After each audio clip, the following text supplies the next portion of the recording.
Hello, hello, hello.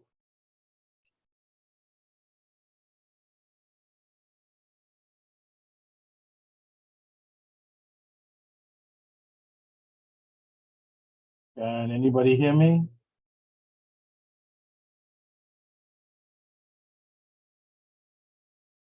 Hello, hello, hello.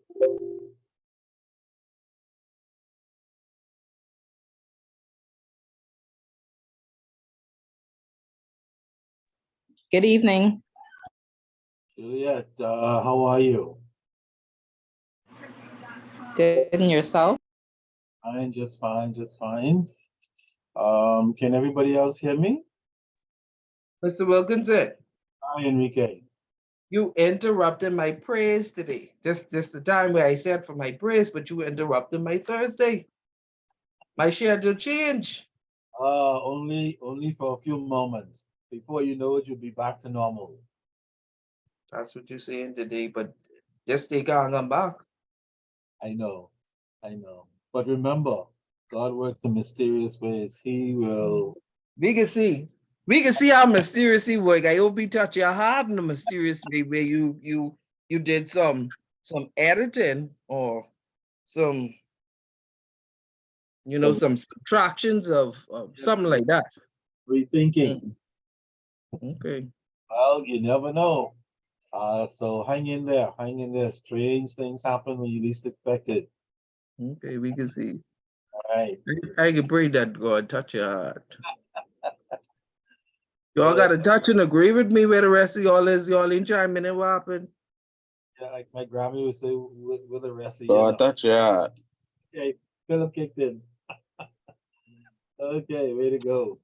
Way to go. Tanika, you and Juliet got to come in where Juliet and Tanika is. I already prayed about it. I know it's gonna. What you say, God is Enrique? gonna touch.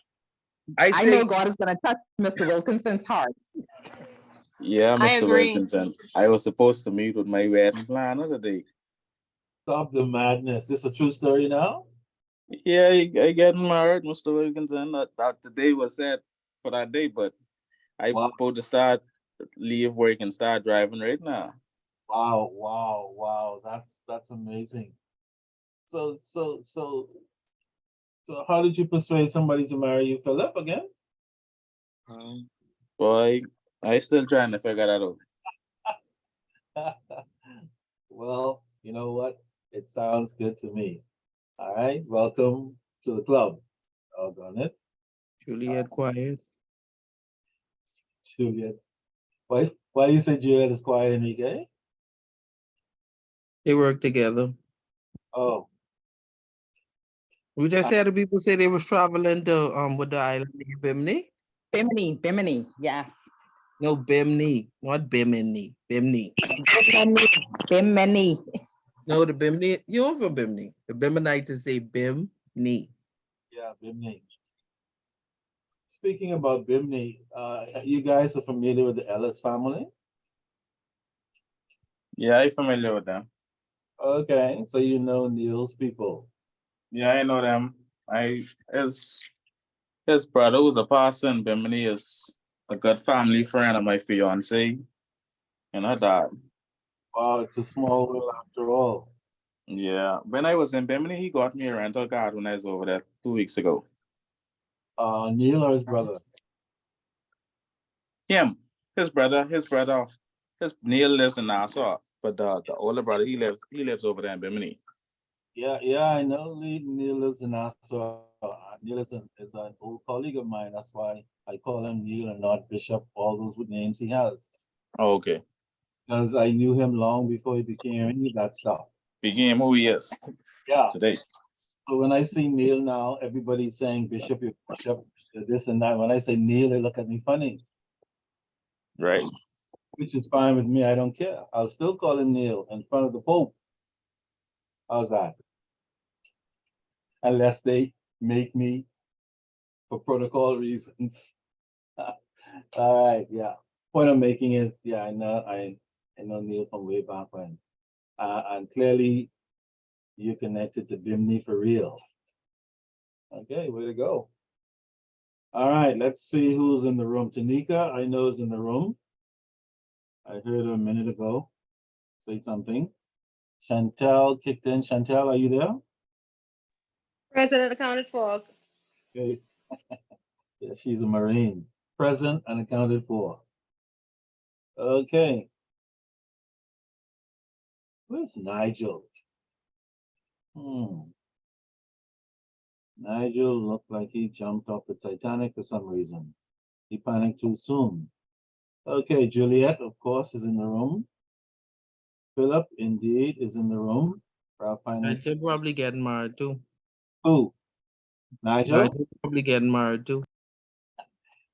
So it's becoming a little mini pandemic, getting married. My. All right, sounds good. All right, so I'm hoping if all goes well, that we can even get finished before the night is over, our usual time, so you guys can get a break and start getting yourselves together. Philip can go out and finish his wedding plans and listen to his wife to be berate him about not being available this evening, which is good practice because he'll need it for the years to come. Okay, Philip. So she says some funny things. Don't worry about it. Still marry her. That's how it is. How's that? No answer. All right. So let us pick up then right away, so we can get this thing on the road with chapter 7. Chapter 7 is all about the credit decision, which means that I am tempted to complete as much as 7 as possible, and then whatever time we have left, we'll have a little chit chat about the final chapter, which is about collections. Important, but certainly not as important in some instances as the credit decision. The credit decision is the big deal because it's the thing that determines whether a loan will stand or whether it'll become delinquent, whether it will be something you can rejoice about or whether it'll be a facility that will cause the organization pain. So that decision is crucial. The things that we consider before we saying yes to a loan proposal, absolutely crucial to the overall credit management process. And so I would like to spend the majority of time on the credit decision. And then, of course, whatever time we have left, we'll talk a little bit about the collections process, primarily from a merchandising perspective, because I think most of you guys have who've been in credit collections anyway, have a pretty good idea of what it's like perhaps to have to call a customer for a payment that has become delinquent for whatever reason. Trying to reach them first of all, and then when you finally reach the correct person, inviting them to come in. They promise to come in and break the promise, and they promise to come in and break the promise until hopefully you finally get them to come in, or you have to sneak up on them and make a visit at their home to see if you can catch up with them to talk about their delinquent position. So that's a part of delinquency that the average lender is familiar with.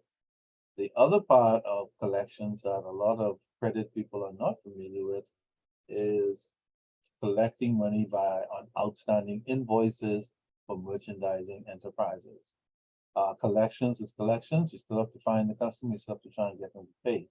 But you'll see that it's a little bit different in some areas how we approach delinquent merchandising customers. Okay? But in most cases, they're very much like your other mortgage delinquent customers, your consumer loan delinquent customers, your property loan delinquent customers, your membership delinquent customers if you are a member of the union. I have been told that trying to collect on a delinquent account for a union member is not always easy. Is that true? Anyone? When a member becomes delinquent, trying to get them paid, is it always an easy road?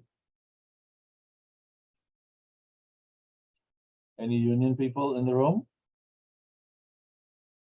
Credit union people?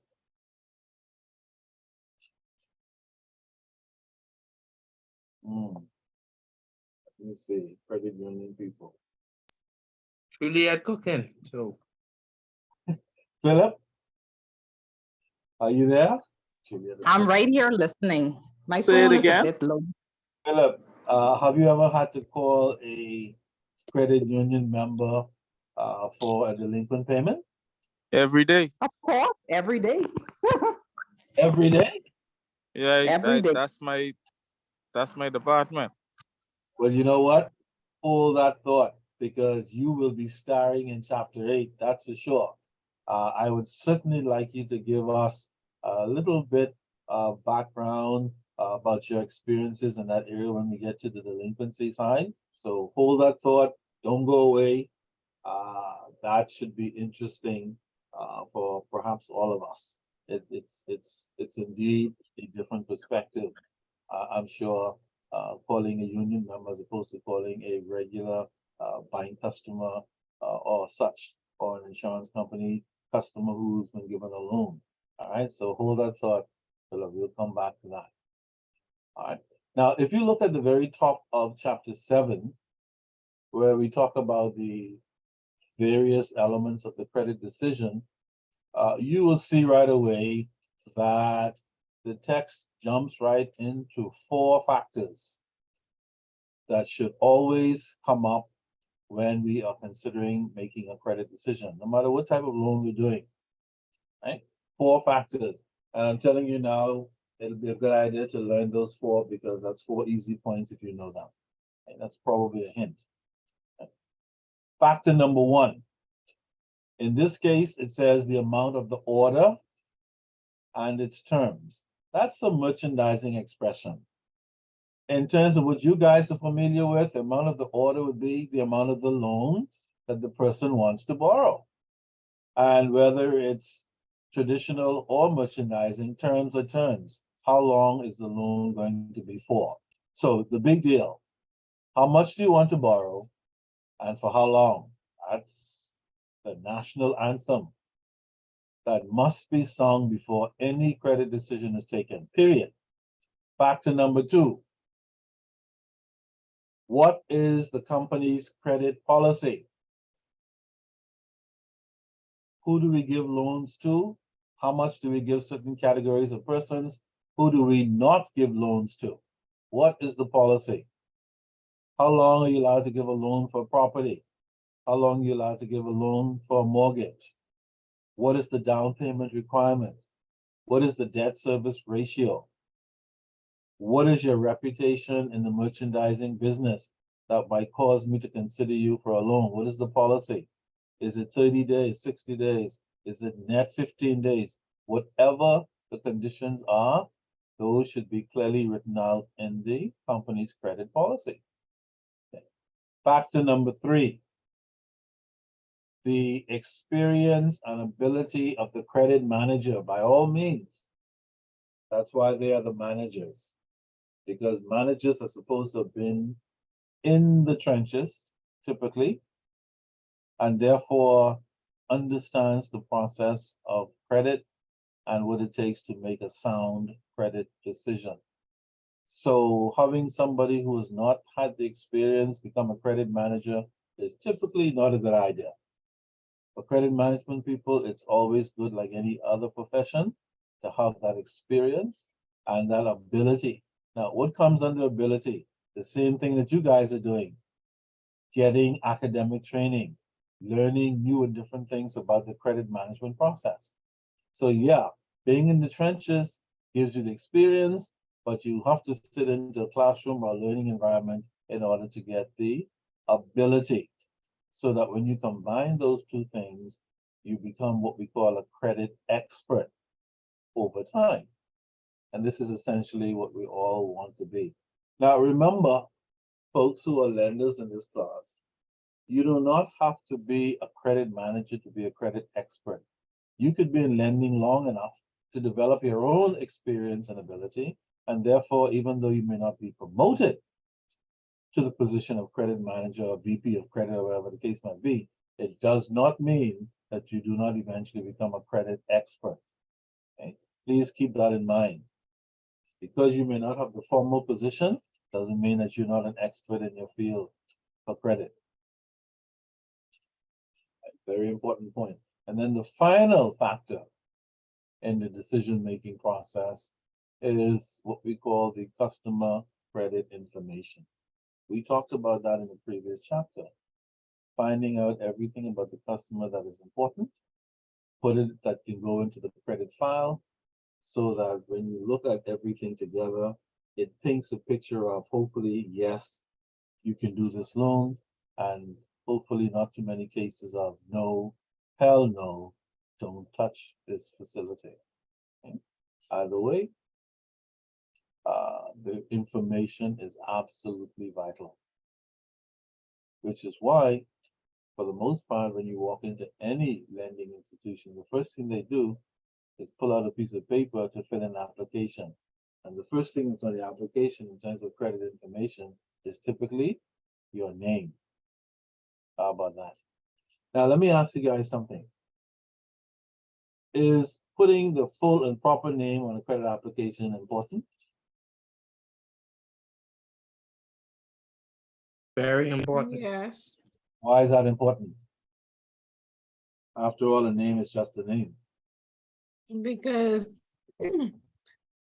when it's time to collect, if and you have to take somebody to court, Huh? and if the name, I said, if in the event you have to collect and take somebody to court, if the Right. name isn't spelled correctly, they could say, that's not me. Correct. Incorrect spelling of the name is one problem, that and a very important one. There are other problems connected with something as simple as a name. See, a lot of times people get this crazy notion that it's just the name. What's the big deal in trying to make sure it's all so accurate? Well, the reason she gave is one of the crucial reasons. A misspelled name will be picked up if the attorney is really sharp on the other side and say, excuse me, Your Honor, this bloody name is not my client. And then the judge will say, well, come to the bench, let me see. And then the judge will look and say, well, it looks like the same name because she doesn't pick it up. And then the defendant will say, well, Your Honor, if you notice, my client name is Roger with 2 R's. This Roger only has 1. And then suddenly we have a dilemma.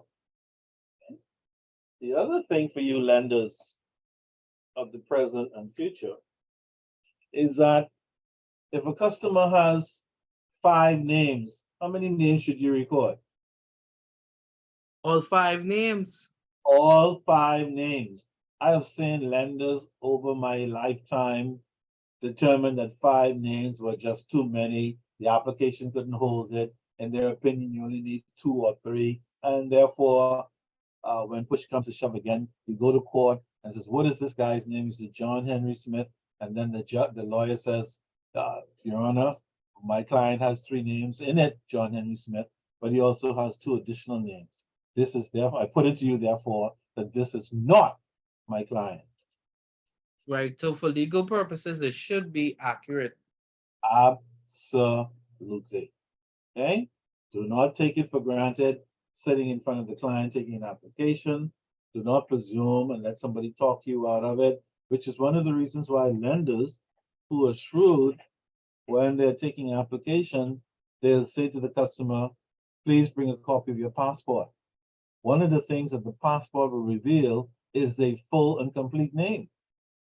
So the customer says to you, my name is John. And you say, John what? And they say, just John. Okay, smart Alec. Bring your passport, John. John nothing.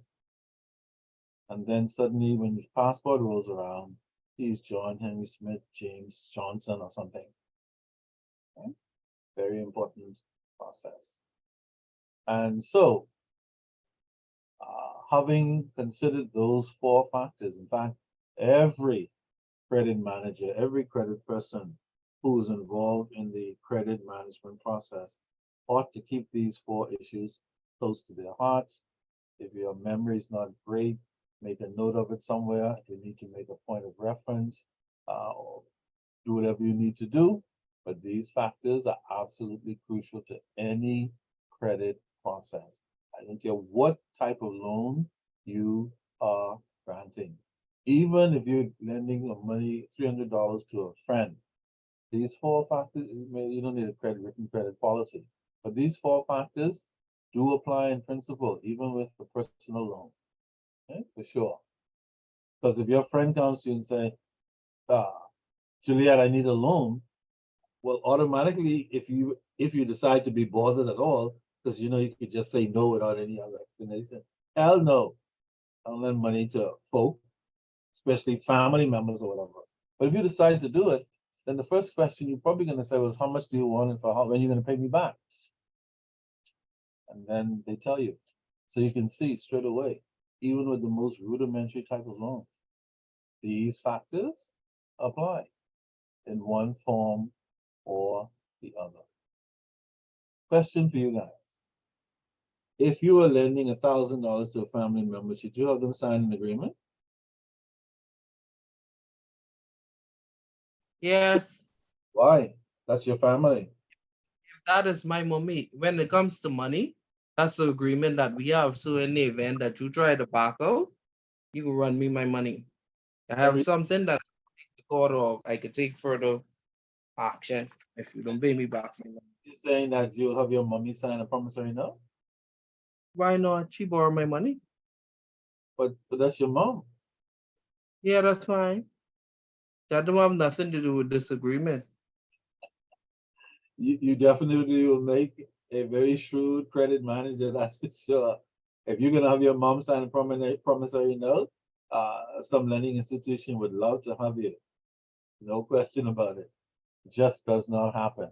But It's just the technically, principle that, sorry, it's just the principle that it is the it's principle. nothing personal. Just yeah, it's something different.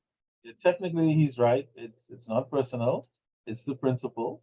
Uh, and it's just there in the event that she decides not to pay him the money. Anybody else is in agreement with Enrique? If it's your mom, let us sign a promissory note. He can tell you no. So you're on your own. But that's good. I like that. You're on your own, but you wouldn't back down. So anyway, I changed my mind. I won't let my mom do it. No, you're sticking. No, All right. Point well taken. And that's kind of, in principle, the approach you have to take when people come into your organization to borrow the organization's money. You can't just give it away. You have to know what the deal is. You have to get them to sign the appropriate documents and answer these questions. Consider all of these factors before you make a decision. It's quite as simple as that. All right. So let's jump into this then. And see what is involved in the decision-making process overall in credit management. Okay, Philip, are you there? Philip. Yeah, I'm here. Okay, Philip, are you in a position where you can read? Not really. I driving home at the moment. Are you driving home? Okay, well, here's the deal then. Since you have come up with such an incredible reason, uh, the class has decided to allow you to drive home so that you do not run into anything trying to read. However, the court presents that to you on the condition that when you get home, you let us know, the court, that you are now in position to read so that whoever's reading uh, currently can then take a break and you can kick in. How's that? All right, that's cool. All right, so we have a deal? Somewhat, we do. Well, you can tell the court somewhat you can be found to be in contempt. You know what contempt means of court? I could bring my lawyer and we'd have to come back another day. Point well, point well taken. Well But I'll taken. let you know, and I'll let you know when I reach home. Absolutely, absolutely. Okay. Fine, good stuff. Okay, All right. we're going to pinch hit for Philip while he's on the way home. I know Enrique read the last time, Juliet read, Tanika. Erica, are you in the room yet? Yes, He's Erica. not.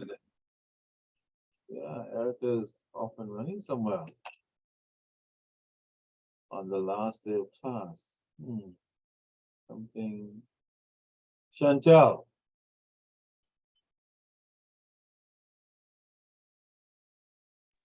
I read last night, but I don't mind reading again. No problem. I like that you said, just letting you know, I read last night.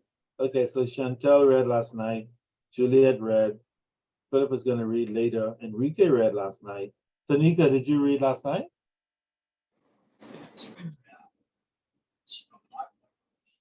You two on too. Tanika? No, I didn't. Oh, you said that quietly, Tanika, like, oh my God. So Tanika, since you didn't read last night, here's what we're gonna do. We're gonna start with you.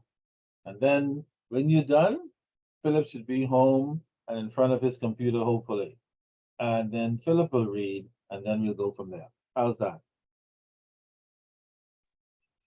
Okay. Okay, Tanika? So why don't you pick it up right under those 4 factors that I was discussing earlier? The decision-making factors. 7.1. Yes, 7.1. Okay.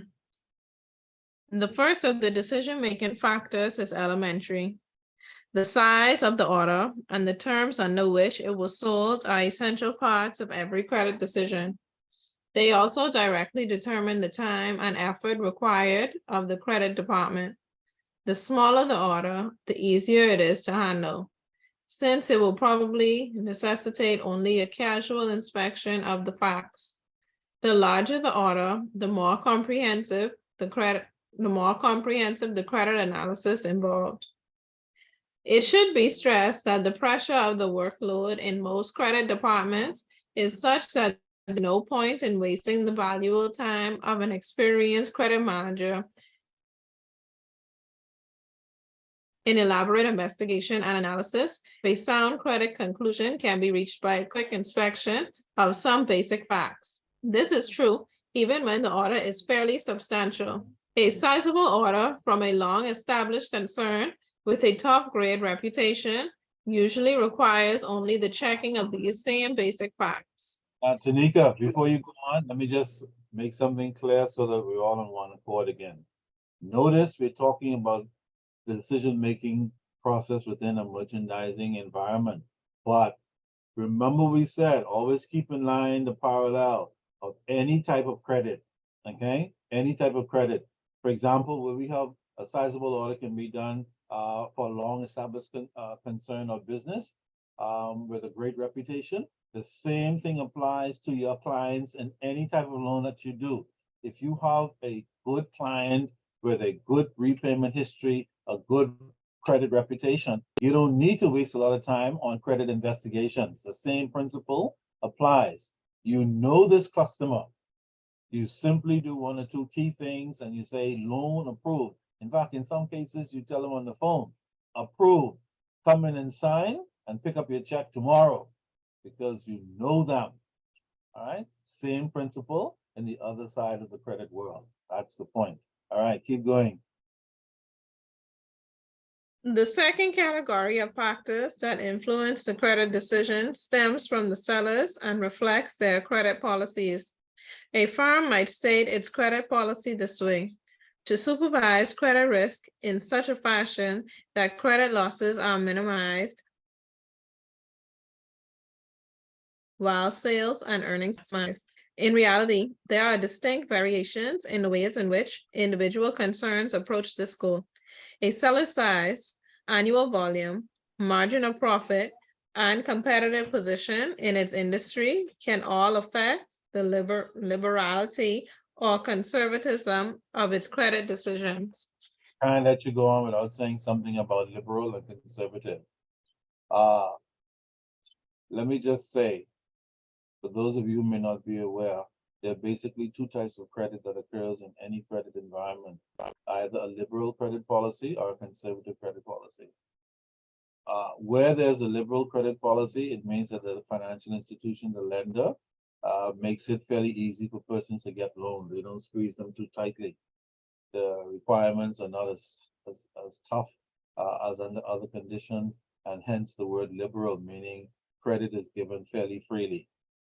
On the other hand, and typically this happens where lender is trying to break into a new market or to try and increase its loan numbers and hence its interest income at the end of the day. So that's the liberal or free side of lending. Then we have the conservative side of lending where there are very strict policy requirements. The credit manager does not give any breaks. If you don't meet the exact criteria of the credit policy, the loan will not be approved. And this is what we refer to as a conservative environment. Kind of like those of you still sign in a time book when you go to work. If you go to work at 9 o'clock and you are at 9:10 and you're in a liberal environment, your supervisor will look at it and say, hey, big deal, 10 minutes, this guy's always in long after 5 o'clock anyway, no big deal. But if you're in a conservative environment and you reach 9:01, depending on who that is in a conservative environment, says, hey, I know it's only 1 minute, doggone it, but you're still, anybody knows? You're still what? Late. Late. And therefore, I am marking you down as late, and I insist that you desist from being late. Imagine all that for being 1 minute late. So what do? Piss the employee off. So the next day they call in what? Sick. You guys know about that crazy stuff. They won't give you a bonus, you see? So they gotta try and figure out how they can wind down on your millions. Okay. Yes. Very interesting how these things are connected. All right, keep on going, Tanika. The factors. The factors in the third category, the credit manager's ability and experience are also subjective insofar as the seller is concerned. Indeed, they might be considered as part of the second category, but they are separately classified for emphasis. The ability level of personnel in the selling company's credit department will bearing on the credit decisions it makes. This is also true of the credit department's degree of familiarity with the traits and peculiarities Yeah. of the Keep going. of the particular industry sold.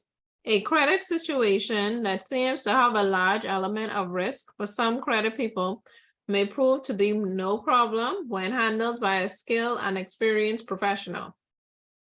The fourth category of factors in the credit decision encompasses all the possible contents of a credit file, all of the facts and impressions about a customer that can be of value to a credit manager. Let us summarize them here.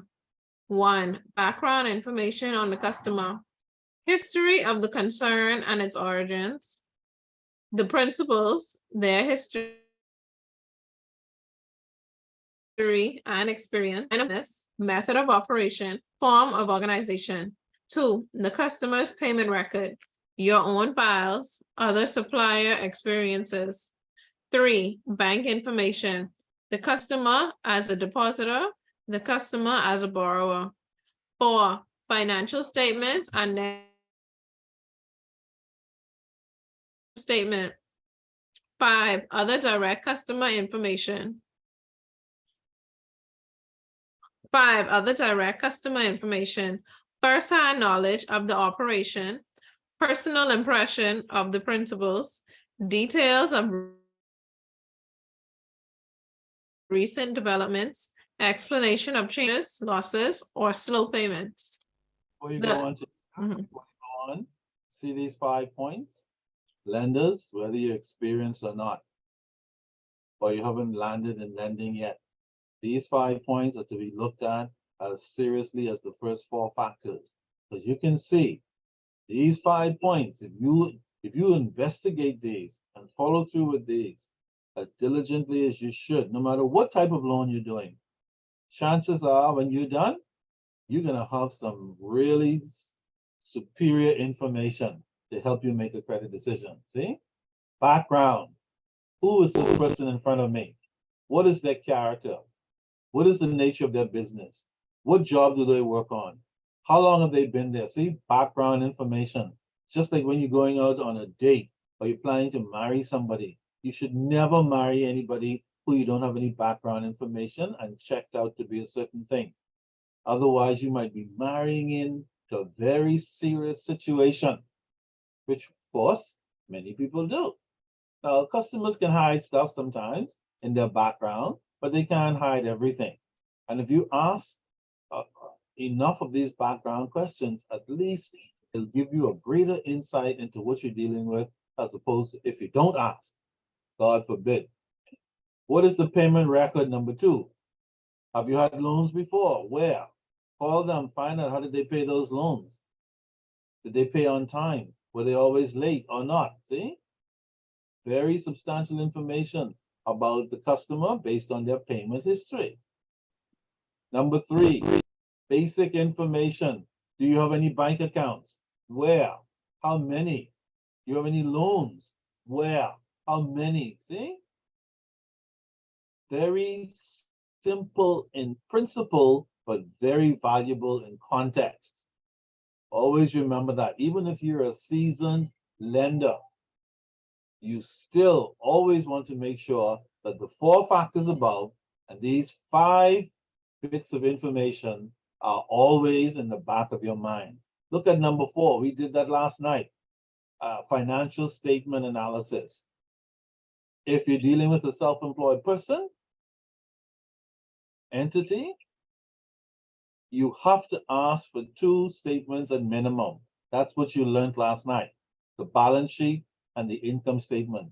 You have to know that the balance sheet is made up of current and fixed assets and liabilities and equity, which we looked at last night, and which you will look at again in study for next week. Because you know I'm going to ask you something crazy like, here are some numbers, prepare a simple balance sheet and income statement. I think that might be another hint. I don't know, but it would be a good idea. And it would be a good idea for 2 reasons. Say One, that again. what part did you miss? Something with you when you catch my attention when you said maybe on the exam. Say that again. Before then, where were you, Enrique? Before then, Yes. Before and I did the exam. something. Yeah, I'm saying for next week, you might want to be able to prepare a simple balance sheet and income statement by reviewing the example that we talked about last night. I will not give you a financial statement as elaborate as that, certainly not. But I will give you some balance sheet information and liabilities and equity, like shareholdings and retained earnings, so you can prepare a balance sheet that must balance. Remember the equation? And I will give you a couple of income and expense items and say prepare a simple income statement, just to ruffle your feathers a little bit, so that if you run into any self-employed persons with a business or such thing, you won't forget point number 4 about the analysis of the financial statement. Of course, I'm going to ask you to do 1 or 2 simple ratios, just to make sure that you remember that ratios are important to analyzing financial statements. And the ones we talked about last night, working capital, current, and quick ratio, these are the key ones that you need to know. You never know when they might come in handy. And then number 5, any other information that you can find out about the person. If it's an individual or couple, was anybody here incarcerated? That's important. How many of you ever been bankrupt? See, this other information. Same thing for the merchandiser. Have you ever been bankrupt as a company? How long have you been in business? Who else have you done business with? Are you good at making your payments? Whatever other information you need to ask them, you ask them. Because remember, the more information you have as a lender, the better you will be able to make a substantive credit decision. Okay? All right, Tanika, let's go. Keep going. Okay, the infinite variations. Included in the above listing are the basic facts, the primary points that a credit manager examines in every credit request, large or small. Length of time the customer concerned and its principals have been in business, their history of successes or failures, the payment record, and the financial strength of the customer. Naturally, the better the account appears when examined in these areas, the more acceptable it will be as a credit risk. The more the maturity and experience of the concern, the finer its payment record, the larger its capital, the more liquid its financial condition, and the more profitable its operating results. Then the greater will be the credit accommodation available. A quick review of these basic items is enough to permit a decision in many cases. If each of these points measures up favorably, there is material assurance that the customer concerned will pay its bills on time. Then credit that is modest and reasonable in relation to the seller's capital can be granted without further ado. But often it is not that simple.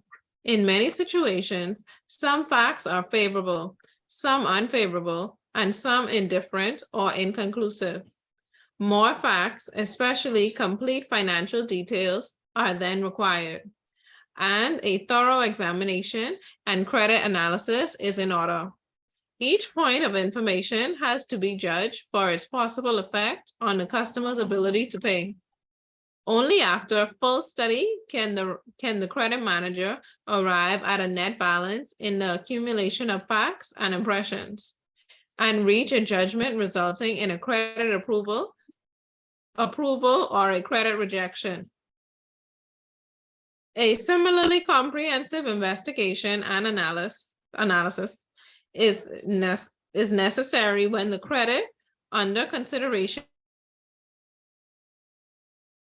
is large, or for that matter, what is modest in relation to the seller's capital? Obviously, a general text can give no specific answer to these questions.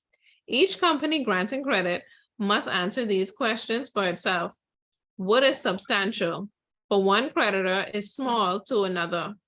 A seller with multi-million-dollar capital or annual sales in the tens or hundreds of millions might think of a $20,000 credit exposure as modest, while a smaller enterprise might view a fraction of that sum as a large amount. Let me say this also, at this point, back in the day when credit unions were small, for example, when you went into the credit union to borrow $5,000 a member, that was a big deal. To be like, we'll have to meet on this, Mr. Jones, and get back to you next week. As you can appreciate, $5,000 is a rather substantial sum for the credit union, but it is very likely based on your history that it should be okay. Furthermore, you understand your role as a member and how important this money is to you. Eh? That was back in the day when the capital and profits of the credit union were small, when they were just getting started. They were babes in swaddling clothes. Now, if you go to the credit union, any one of them, for a $5,000 loan, they're like, really? That's all you want? Do you know that you've been a member here for 15 years and based on your record, you can get $50,000? Guys said, really? Stop the madness. Right? So this is the point we're making. In credit management, everything is relative. That's what you lenders of the present and the future need to remember. Yes, you need all that other information. Yes, you need to gather all this stuff. Yes, you need judgment and experience and ability. And then one more thing you need to understand that credit decisions are relative, and you have to always look at the big picture before you make a final decision. Not to mention, keep your personal feelings out of any credit decision. Nothing can ruin a good credit facility potentially, that if somebody has a personal thing against the borrower or some other crazy thing and decides to decline the loan just because they don't like her or her mother or her mother's mother, See, like that, sorry, we can't do it. That's not how it works. Well, that's not how it should work. All right, Tanika, keep going.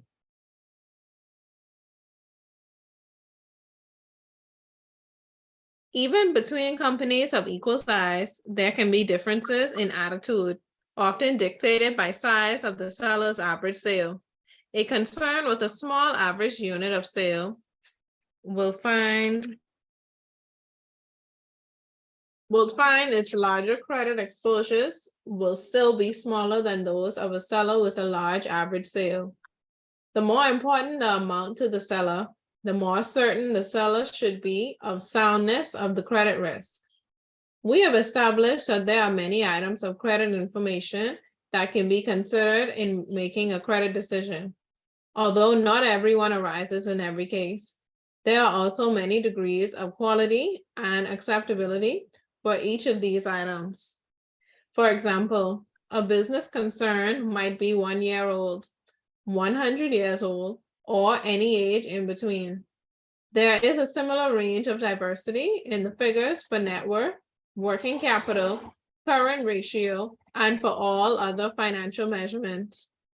Further, a customer's trade payments might be prompt or better, or they might be slow by a few days or by as much as a few months, or the trade experiences might show a combination. There is an infinite number of possible permutations of the factors that can affect a credit decision. A customer's credit position has to be evaluated on the information available in light of the amount of credit requested and the policy and needs of the seller. It is evident it would be futile to construct a specific equation which would indicate how much credit to grant under any set of circumstances. Changes in emphasis. Not only are there an infinite number of variations in the type and grade of ingredients of a credit decision, the relative significance of any specific item of information can vary from case to case because of the interacting influences of the other credit facts. For example, in the case of slow payments, the credit manager must determine cause. Perhaps the firm is doing too much business or it is not doing enough. Do slow payments result from a pileup of slow-moving inventory? Or are they caused by the purchase of an inventory equally large in relation to capital, but one needed to support an active and profitable sales volume? In the latter situation, earnings should improve the payment pattern as long as the concern is properly managed, while in the former case, there is no such prospect of improvement.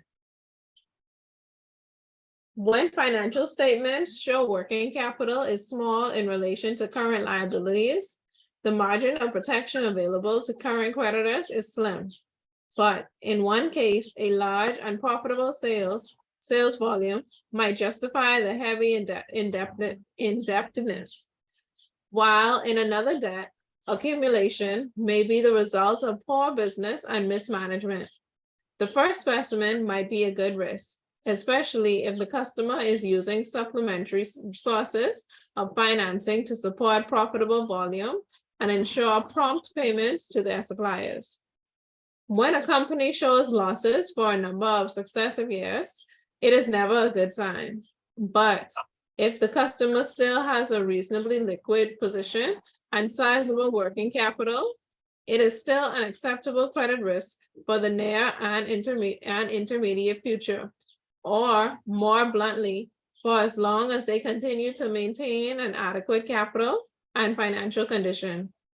Similar losses will dissipate the capital of a smaller firm and soon make it bad risk even on short terms. Take a pinch, Tanika. Let me say this. Notice we are told in 3 that even where a company shows losses for successive periods of time, that is not typically a good sign. However, it does not mean that you should not look at other issues in considering the credit facility for the customer. For example, if you look at the cash position and they have a pretty good cash position, They may be experiencing losses for some reason, but their cash position is good. They are liquid. Their accounts receivables are turning over regularly, and they have a significant amount of working capital, which means that their assets are greater in amounts than their liabilities. So, and notice because of not last night's class, all this mumbo jumbo about liquidity and working capital and ratios are no longer mystery. Welcome to the world of information. Okay? So yes, you might pick up a balance sheet over 2 or 3 years and see, this company's been losing money every year. But the hell with it. Sorry, Mr. Jones, we can't do it. That is the mind of a very limited lender. A shrewd lender will look beyond just losses over 2 or 3 years. A shrewd lender will look at those other things that are mentioned, like liquidity, like the size of the working capital, like the ratio positions for that particular company, and discover that that company is more than capable of making the loan payment. Just like if somebody comes into your organization as a traditional lender to borrow money, and you're calculating the total debt service ratio. Your policy says 40%. The customer, 45%. If you are so conservative and stuck up about it, you'll say, sorry, we can't do this. You're 5% over the bloody limit according to our policy. Even though that's a good credit or otherwise, and even though it's an existing customer, you run the risk now of losing a good customer because you're splitting hairs between 40 and 45 stinking percentage points. See my point? So as lenders, you need to always be thinking out of the box, not crazy out, within reason, but out of the box. Don't just look at a few areas, look at the big picture before you say yes or no, right? Keep going, Tanika. Okay. The principal of a customer account might have been previously involved in the failure of another firm, with resultant losses to creditors. The impact of this adverse background information will differ from one case to another. If the present concern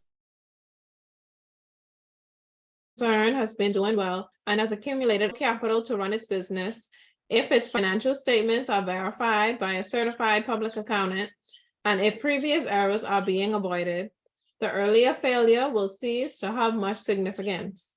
On the other hand, if the principal's new firm shows no signs of strength, there is a much greater likelihood their previous misfortune will reoccur. Therefore, you don't do the credit. But again, just another perspective, because it was previously bankrupt, that person in the new company came to you for the loan. It's like telling somebody who's been to prison, I don't care how capable you are. I cannot hire you because you have been to prison. And then they say, well, I was wrongly accused, or I made a mistake once. All I stole was a loaf of bread. And because I was Kunta Kinte's great grandson, they gave me 10 years, whatever the case might be. So again, you cannot, if you're a shrewd lender, you cannot just look at the surface information alone and say, prison? No. Former bankrupt? No. You have to go further, because in going further, you might discover some interesting things about that potential customer. Not the least of which they might have other people who they can refer to you if they turn out to be a customer that you decide to give the loan to. See? Out of the box. All right, keep going. Okay. I could read from now. Okay, Philip. Yeah. Doggone it, Tanika. He says, I'll take it from here. Okay, Tanika, so you can get a breather then. Go into the dugout. Thank you. Thank you. Yeah, thank you, actually. Philip is coming up to bat. Let's see what he's swinging. Okay, Philip, let's go. Let it rip. We're in the variables. Every piece of credit information in a particular case must be judged in the light of all other credit developments. In the situation, all factors in the credit decisions are independent. The emphasis on any one point will depend on the influence of the other items. But this is the heart of the judgment process. The credit managers must use to arrive at this decision. It is established that all variables in the credit case must be weighed.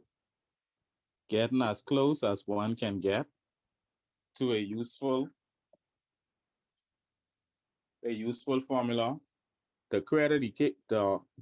credit equation must be expressed in this fashion: credit exposure plus credit information plus credit policy and experience equals decision.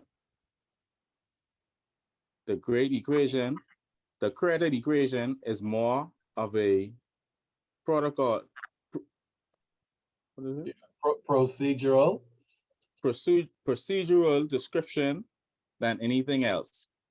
There is no specific formula to provide you with the prior amount of credit to grant a customer under every possible combination of circumstances. It would be impossible for instincts to invase a formula that could tell us how to handle the following case. Not the improbable example, but a routine problem for an unexperienced credit analysis in the business enterprise of our acquaintance. On March 1st, 19 and dash. Yeah, 1980 something. They go way back. Let's see what's going on. A seller with a liberal credit policy, when reasonable, complete credit information is supplied, receive 150,000 order on a 60-day term for a delivery July 1st, 19. I don't know, just say 19 what? Yeah, let's call it 1980. 1980. Yeah. The customer is a 20-year-old corporation operated with a steady but modest success since its inception by knowledgeable and hardworking owner. Now 50-year-old, the corporation pays its bills promptly, gets unsecured loans up to 100,000 from its financing institution and uses them properly. So now you see, this is a scenario that is presented to the credit manager, to the credit department that you work for, and you have to take this information and do something with it. Okay, the company is not the best, but it's not the worst. The company's limit is usually up to 100,000 and looking for 150,000. Their payment history is that they pay their bills promptly. See, same things we were talking about earlier. So let's see what comes out of this scenario. Okay, keep going, Philip. Current fiscal statements of the corporation are typically of concern. It's highly competitive. In its highly competitive industry, the figures show profits of 0.07% net worth and even smaller returns on sales. Working capital is 134,000. Current ratio 1.6 to 1.0. Quick ratio 0.25 to 1.0. And inventory turnover is 6. And working capital turnover 12 times. Working capital and other measurements show little or no change from the previous year. Now, let me just say this before he goes on. Notice those numbers. Some are great, some are not so great. But where it matters is that the company still has liquidity, which means it has enough cash and current assets to continue to operate from day to day and by extension to pay your loan facility, depending on how much you're looking to borrow. The other point of interest is that the current ratio is a fantastic 1.6 to 1. The quick ratio, which occurs, remember, after taking out inventory, is only 0.25 to 1. So the quick ratio is not a very healthy ratio. It only becomes healthy when we add inventory back and take us to 1.6, which tells us from our analysis that this company is relying very heavily on inventory. And you will remember from last night, when a company relies on inventory, it has to sell that inventory quickly, turn it over rapidly. And since turnover is 12 times a year, it appears as if despite the weak quick ratio, the inventory is turning over rapidly the way it should, and therefore a credit manager might be inclined under these conditions, even though it's not perfect, to still consider the facility. Let's see what happens. Keep going. The seller has done business successfully with this customer on and off for more than 10 years. The credit exposure in the past occasionally reaching 75,000. The credit department has a favorable impression on this of the principal. And through its knowledge of the customer operating, believes the merchandise ordered can be used profitably. So now you have this information on this customer. We now going to see, can anything be done to facilitate this customer that has been with you for 10 years? You trust them. You have a couple of areas where it's kind of not so strong, but the other areas are quite strong. You know them, they've proven their worth, they pay their bills on time. Let's see what happens. Keep going. Such a problem can be solved properly only by a credit manager's skill in the use of credit and credit analysis and versed in ways of the particular industry. Even where some of the even where some of the prescriptions that could be reduced, all the variables in this, other cases the dollar amount, it would still not be efficient for the general credit use for two other reasons. It's possibly inhabiting effects, differing industry standards and needs. Any means that could tell a seller the Yeah, the yeah, mathematically, a long one. mathematically exact the dollar amount of the credit to grant a certain customer would, by its very existence, reduce the possibility of doing additional business with them. A Rigidity, readily rigidity. rigidity would be imposed on the relationship that might be in an inhabit future transaction. The seller would not dispose to try for a greater share of the customer's business. Take the case in which the customer realizes an annual volume of 500,000.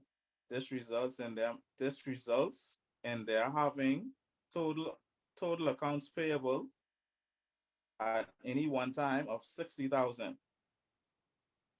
A reasonable figure where a reasonable figure when their financial statement is analyzed, they might have 10 suppliers to whom they owe 6,000 each. If they are good to go for 6,000 from each supplier, why wouldn't they have 5 suppliers try to get all the business and grant credit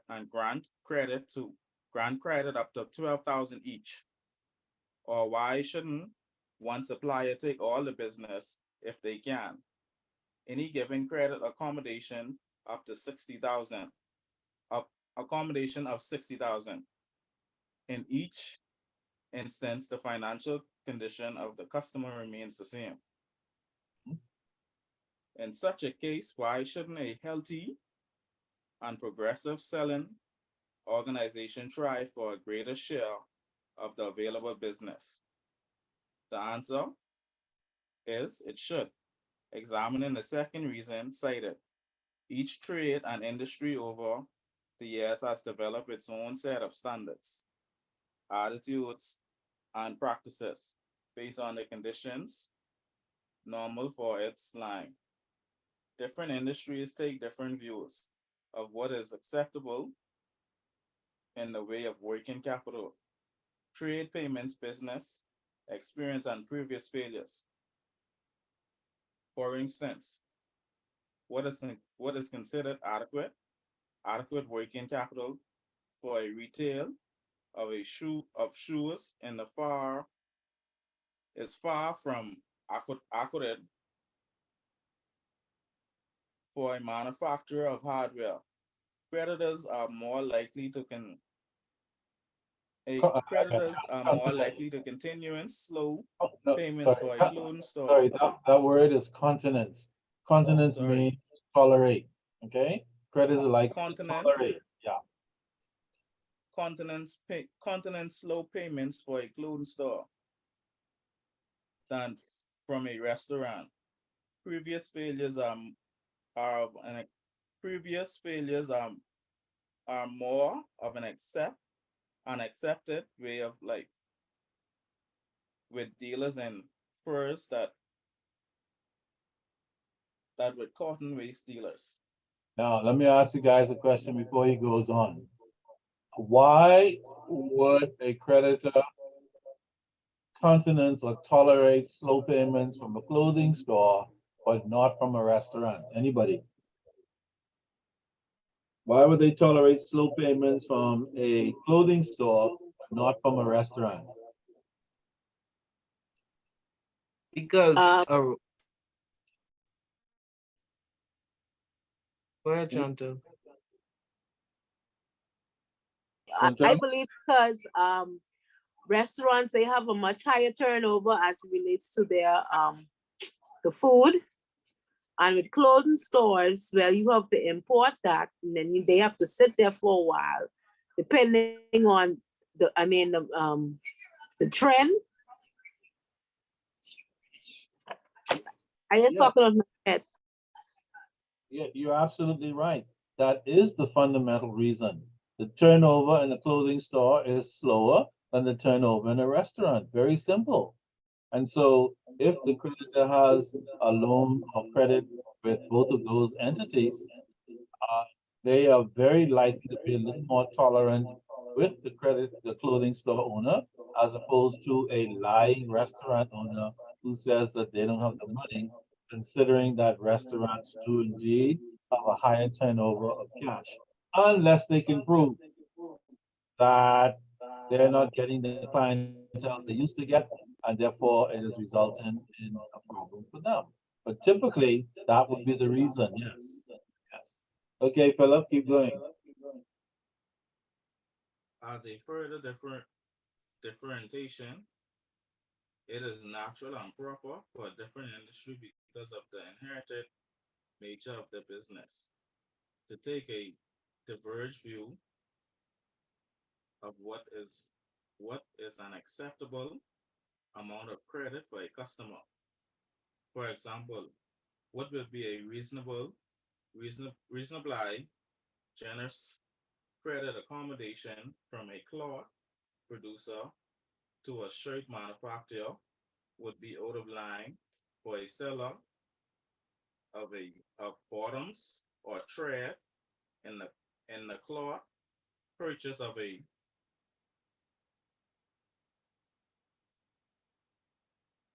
certain shirt company totaling 100,000 monthly. Its bottom and thread needs are small fraction of $1 amount. The same holds true when one compares a steel plate distributor with a seller of nuts and bolts. In other words, lenders have to always be looking at the circumstances. You cannot have a black and white situation to be successful as a creditor. You have to look at all of these variables. In the case of merchandising, as you can see, there are all kinds of different products and items to consider before you make a credit decision. And so if you're looking at a buttons and threads situation versus a nuts and bolts, they're two completely different types of products, two completely different types of businesses, and therefore you cannot look at them through the same lens. You have to look at them independently in terms of the business that they are in, the industries that they serve, the competitions that they face, all of these kinds of things. Because somebody comes in and says they work in the straw market, doesn't mean that that's a reason enough for you to turn down their loan. Oh, we don't do loans to people in the straw market. Some people in the straw market have much more liquidity than persons who work in a bank because they're in a cash business. Tourists are coming in every day and they can make potentially up to hundreds of dollars a day, not to mention per week. And so because they're in that business, it's not good enough to say they are only straw vendors. We are not going to be catering to such lowly customers. Okay? Very important for the credit manager, credit department to keep an open mind. Look at the big picture. Look at all those questions I mentioned earlier before you say yes or no. Okay, keep going. Learning how to make a credit decision. The newcomer must first obtain a sound training in the fundamentals, the basic tools of the job, and the comprehension of their interrelationships. A credit trainee should be familiar with its elementary accounting, with the mechanical details of the instruments of credit, with the normal contents of a credit file, and should be well versed in their own company's credit policies and standards. Now, sorry again, Philip. Let me just say this while I remember.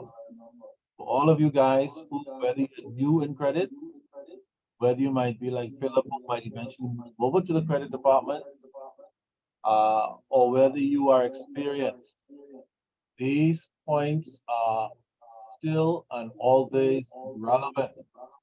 Whether you're a trainee or experienced, you must have a basic knowledge of accounting. I think we kind of established that yesterday evening. In addition to that, you must also understand fundamentally how credit works. We saw that earlier in those 4 factors and those 5 issues to contemplate before you say yes or no. You must be familiar with what information has to go into the credit file so that the credit file is complete by the time you have done your investigations on your client. And certainly, no matter where you are in the organization as a credit person, you must be familiar with your company's credit policies and procedures. Okay? Very critical stuff, no matter where you are in the credit world or collections world. Okay? All right, keep going, Philip. Credit judgment is a skill that reaches its full development through practice. Education and practice represents the keys to judgment and experience. Basically, experienced managers are those who have done the same thing over and over again, using their intelligence and powers of judgment to the point where they are prepared to cope with all the problems they may encounter. With this in mind, new credit managers can begin to apply their education by sharing in the decision-making process. It is much likely learning how to drive, taking short trips at first, gradually lengthening them, and becoming familiar with various complexities met along the way for purpose of safety and other process. The nymphonite should have a third Yeah, that's a tricky one. Neophyte. Neophyte. the neophyte should have a thoroughly and competent operator alongside. The new credit manager starts slowly, working on the routine credit situations and approvals at first. It is best if they handle it in orders of the moderate size in the beginning. In many companies, the credit trainee is assigned a group of accounts and is given a dollar limit, 25,000, 5,000, or 7,500. It may also be stipulated that any credit they approve cannot be larger than a certain percentage of the customer's working capital, then 10% up to 10% to 25%. Under either control or a combination, these figures represent the maximum amount of credit they can grant any of their accounts. Orders that would bring a customer's indebtedness over the limit must be reviewed with a supervisor. With this kind of control latitude, trainees can acquire and develop analytical skills free of pressure that large sums may place on a newcomer. They can gradually build up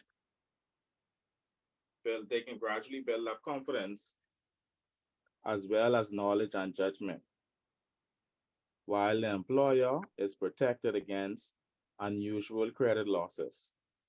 The credit information needed for a routine decision falls within the areas listed below.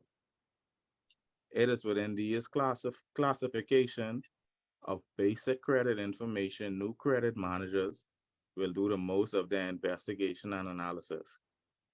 1. Age, history, and record of the customer and its principals. 2. The seller's previous experience with the customer. 3. The nature of the customer's present paying record with a representative number of their supplier. The customer's financial condition, the degree of the liquidity, and the size of the working capital. At first, the trainee will and should spend time collecting and reviewing credit information in these primary areas. In the majority of the cases, the total effect of this information will be reassuring. If sold previously, the account probably paid its bills in a reasonable relation to selling terms, and the customer's payment recorded elsewhere will be generally favorable. Further, most financial statements will show an adequate working capital and a fair condition. After they have handled a number of these routine cases, new credit managers begin to accumulate their own set of standards for industry or trades.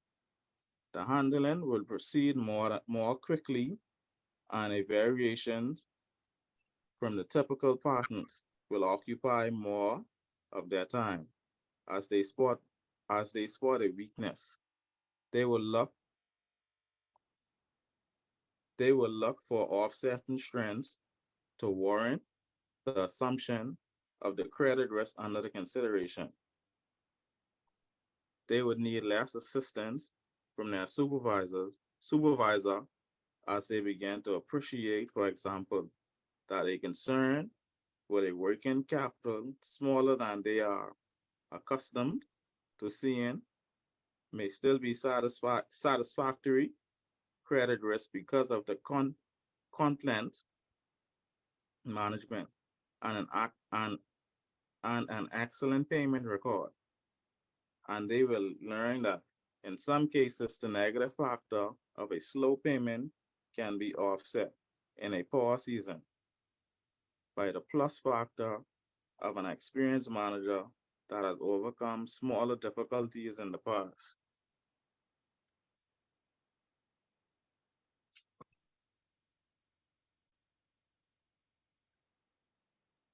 As time passes, new credit managers will exhibit increasing proficiency Oh, proficiency, yeah. proficiency and alert. They should be making sound credit decisions in the run of the mill situation, and should start to handle some of the cases which require digging for more than routine information as they gain experience in a variety of situations. They should ask their supervisor's help only on complex problems. In credit analysis, the professional judgment the new manager strives for and supervisories seek out in the job performance of their subordinates has three phases: the judgment to reach sound credit decision, the judgment to decide how much additional credit information is needed and when enough has been obtained, the judgment to know when to seek the advice and guidance of a supervisor. As credit managers develop in these areas and demonstrate an ability to gain the cooperation and respect of their sales department and customers, the limitations on their authority and responsibility would be relaxed for purposes of internal management controls. However, many companies have regulations that require all credit managers to continue to refer credit exposure over certain substantial dollar amounts to senior personnel for their approval. All right, perfect. Thank you, Philip. Stick a pin. Thank you very much for that. Stay tuned because we'll see you again in the next chapter when we have our little discussion on delinquency in the credit department. All right, fantastic. Okay, so we see then after all that discussion, whether you're a trainee credit manager, or of course even an experienced credit manager, at the end of the day, three things should stand out. If you're learning, you're seeking to learn these things. If you're experienced, you're seeking to make sure you're better at these things. And the three things that he mentioned occurs typically in three phases for the trainee and in any phase for the experienced credit manager. Number one, judgment. Judgment has to be learned over time and increased and should get better and better with experience, because good judgment is absolutely always required in making what we call sound or good credit decisions. Number two, to be able to determine when you need additional information. You might have a bunch of information, but it might not be enough. And you need to know when you don't have enough, and you need to know when you have enough. And this comes with time and good judgment and experience as well. And then number three, being able to seek advice. This still applies even after you become an experienced credit person. Do not say to yourself, I've been doing this for 10 years, I know everything, and I know more than everyone. And even though I feel stuck, I don't want to ask anyone because I don't want anybody to know I'm stuck. Bad idea. Bad for you, bad for your credit decision, bad for your organization. If you're stuck, ask someone. whomever they might be, even if it might be somebody outside the firm, ask someone. At the end of the day, you only want the information that you need to help you make a good credit decision. The whole point is no big deal. Even though for some people it's a very big deal. So big a deal that sometimes they fail to ask at the expense of their jobs, their reputation, and their organization's resources. So don't be afraid to ask if you're stuck on anything you feel stuck on in your credit department. Okay? All right, fantastic. Chantel, you ready now?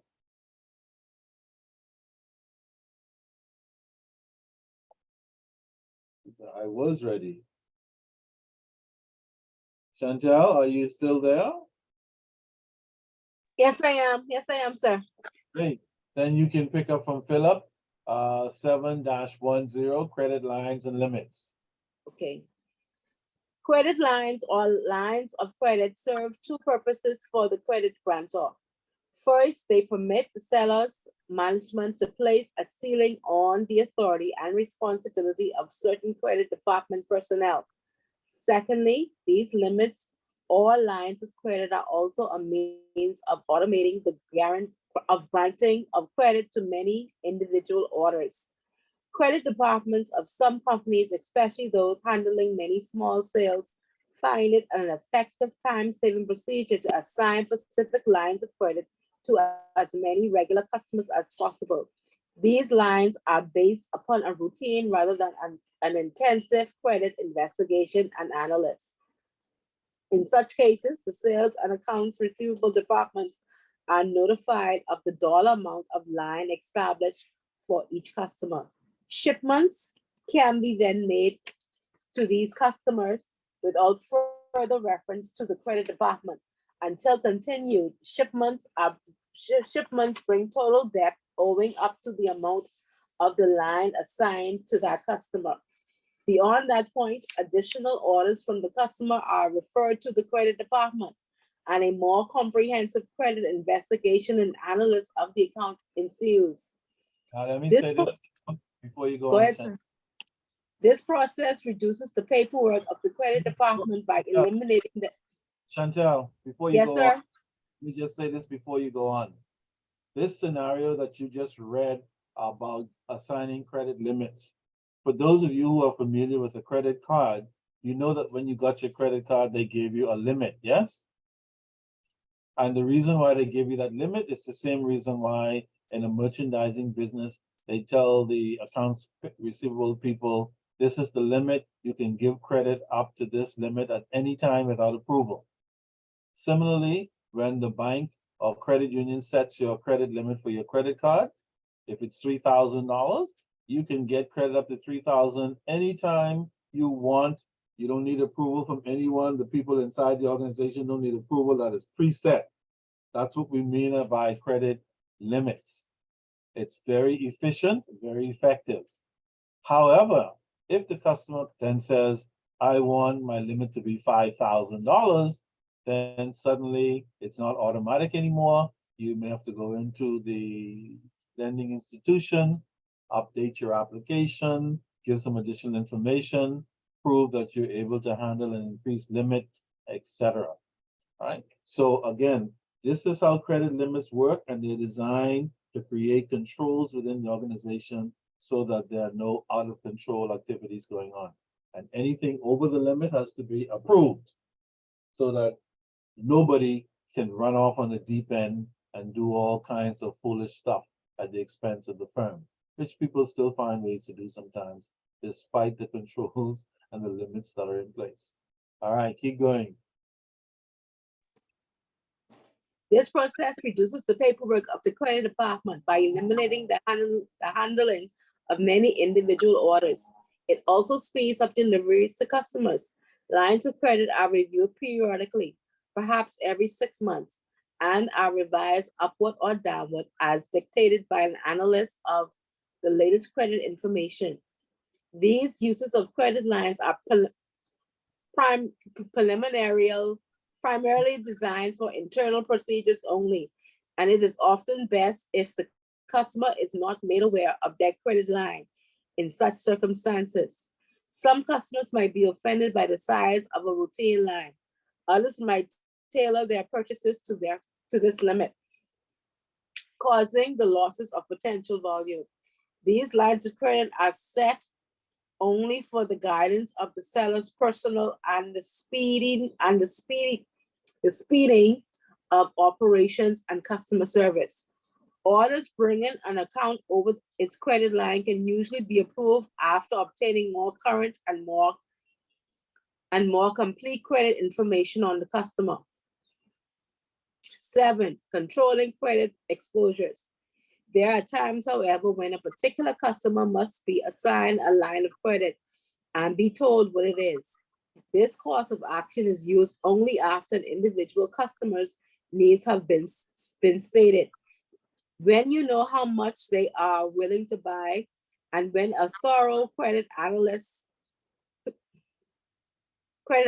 of their account indicates that credit exposure should be controlled and limited. Setting these external lines of credit is done most frequently when one of these circumstances exists. The customer's orders a large in relation to your appraisal of their credit standing. The customer is considered in marginal risk because of one or more weaknesses in important areas of credit analysis. In such situations, it is especially important that the credit manager keep tight control of whatever credit exposure is taken. The customer withholds essential credit information. When establishing, Chantal, before you go on, let me just say something. I don't know what your policy is for you guys. When you find out the customers have been lying to you about information, what do you normally do? If you have an application pending and you're doing your investigations and you find that some of the information is not true, they deliberately told you a lie to mislead you, what is the policy on that? Anyone?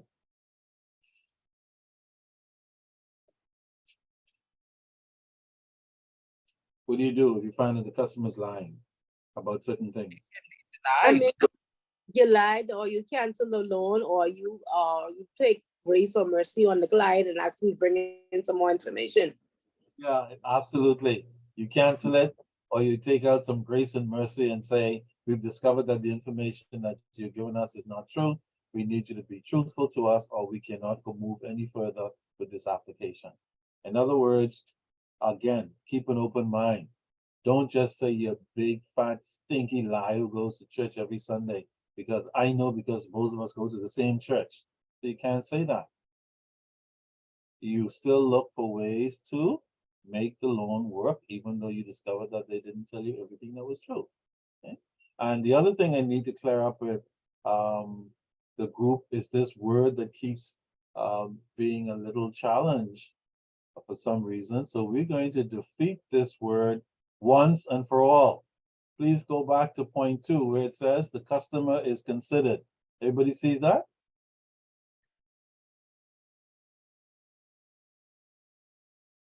Marginal. 7.11, number 2. The customer is considered. Everybody see that?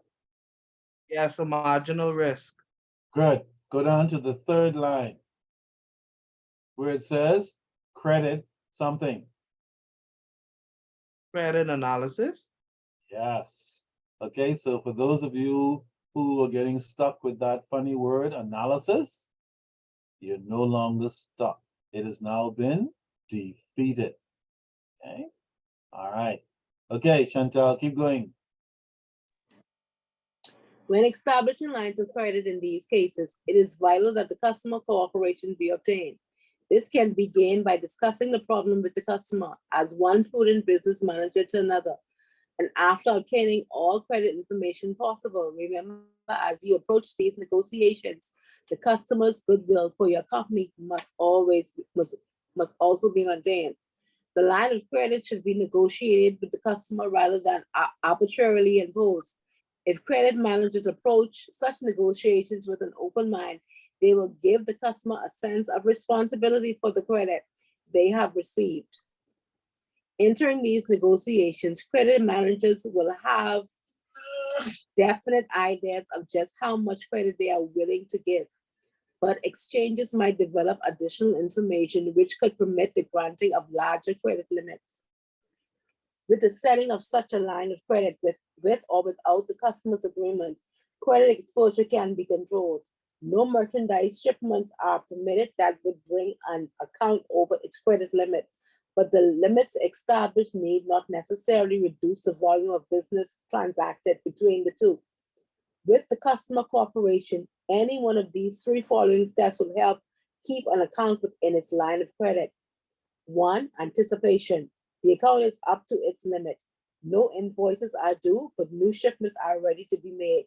The customer can anticipate pay the seller in advance of the maturity, a sufficient amount of their outstanding debt to make room in the account for bills covering the new shipments.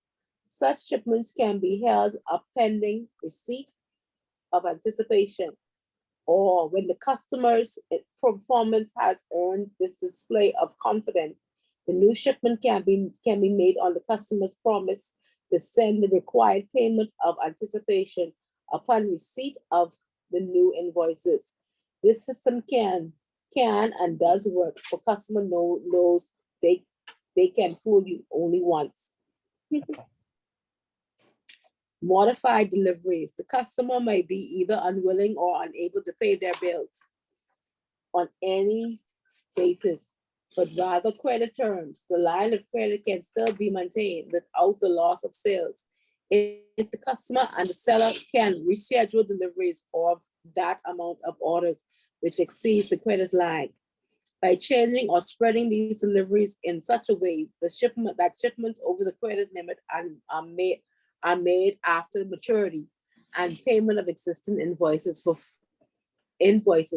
Full orders can be worked over a longer period of time. Thus, by dividing the orders into smaller segments, the seller make full sales while limiting their credit exposure to the line established.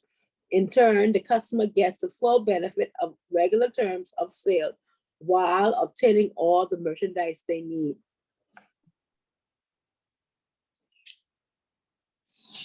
Shorter selling terms.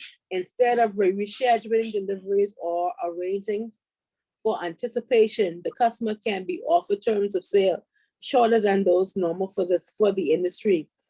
For industry, acceptance by the buyer are 30-day terms rather than 60-day terms. For instance, would speed the maturity of accounts receivable on the seller's books. If payments were made promptly on the shorter terms, the seller could make more frequent shipments while keeping the account within its line of credit.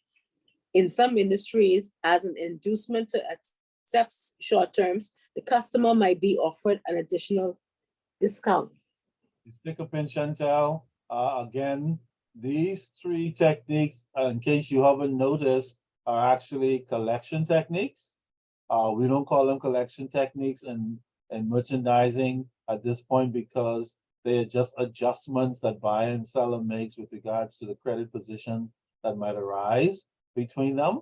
And so these conditions in the merchandising credit world are designed to help both the lender and the borrower, the buyer and the seller, to survive together, even though things might happen to cause the buyer not to be able to meet all of its obligations as originally agreed.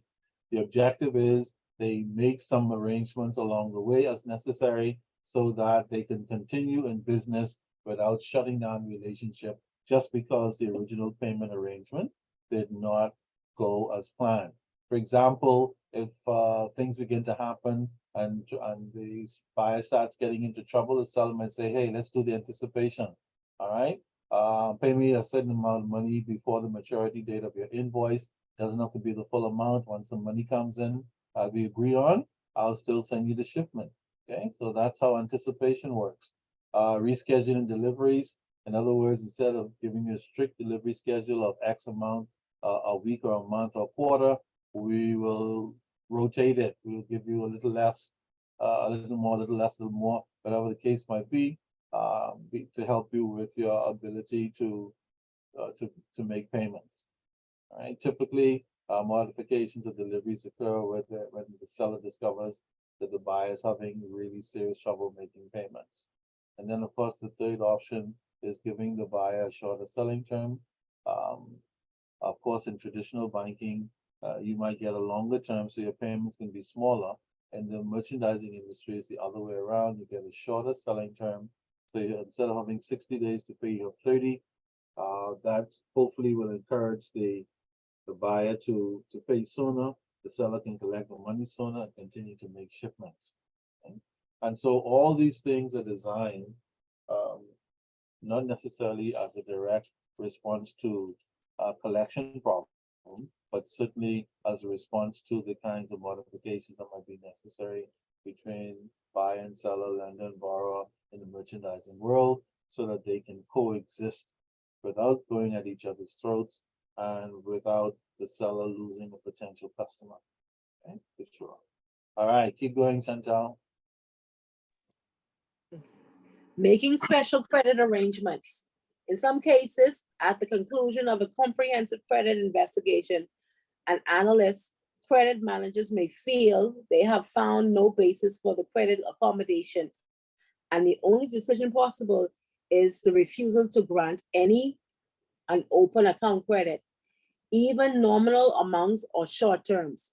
There are nothing less further alternatives that should be explored in an attempt to retain the sale without taking the accompanying credit risk. The undesirable credit risk can be offered CBD, cash before delivery terms, preferably against a certified check. But no order of importance should be rejected without exhausting every opportunity to find some means for a suitable basis of credit. Special arrangements is the term employed to describe these procedures. When they are successful, they take three forms: personal guarantees, guarantees of another concern, billing another concern. Each of these special arrangements involves another in the transaction, can be consummated only with the cooperation of the customer and the third party. Guarantees are a documented agreement between the creditor and a third party, whereby the latter agrees to be responsible for the payment of the credit granted if the debtor, who's the customer, fails to pay. Guarantees are sometimes used by merchandise creditors to enhance an already satisfactory credit risk, and sometimes to strengthen an otherwise unsatisfactory one. Considering them now in the latter use, it is especially important that credit grantor be satisfied. The guarantor has readily available means to fulfill the obligation under the guarantee, if called upon to do so. Thus, the guarantor should be the subject of a credit investigation and analysis, with particular emphasis on financial stability. The guarantee most frequently obtained by the merchandise creditors as a special arrangement is the personal guarantee of the principals and stockholders of a corporate customer. This waives their protection under the limited liability feature of the corporate form of organization. Sometimes a personal guarantee is offered by a friend or relative of the owners of the customer's firm, or by some other interested party. Personal guarantees can represent an effective basis for the credit approval of an otherwise unacceptable customer if the guarantors possesses material liquid assets of their own. Now, let me say this before she goes on. Let me say this. If in your line of lending, you have a situation where a potential client might be weak in some areas, lenders tend to typically also ask the potential borrower if they have somebody else who is related to them or who they know, who they feel might come in and guarantee the loan. Sometimes that works. If you can find such a person, you do a credit check on them, make sure they're suitable as a guarantor. And if they are, hallelujah, If something goes wrong with the principal, the guarantor by law is expected to take over the responsibility for the loan, which means that when a guarantor comes in to guarantee a loan, you must be clear with them and let them know what their responsibilities are for that loan. Even if they say they think they know, they believe they know they know. Your job as the lender is to still tell them that in the event that the principal fails to make the payments, that the lender will turn to the guarantor for the payment. Sometimes lenders, depending on the amount involved, will even take collateral from the guarantor, just to try to cover its position in the event of a default. So this whole thing is very real in merchandising and in traditional lending. Okay. All right, keep going.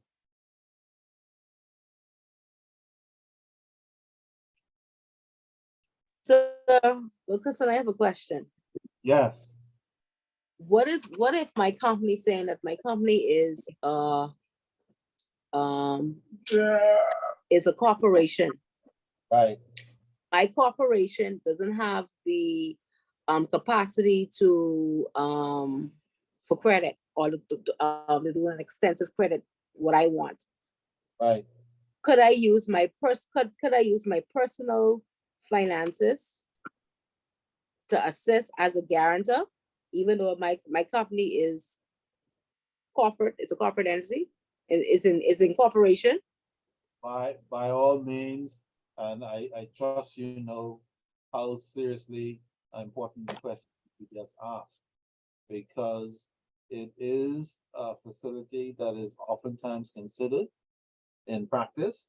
It is a facility that many lenders do not consider when they should consider, because they don't even know it's possible. So the question you've asked is a critical one. And here my answer to your question is yes. The reason, when you establish a corporation, it is a separate legal entity from you. It has its own life, its own existence legally, and its own ability to buy and sell and to borrow.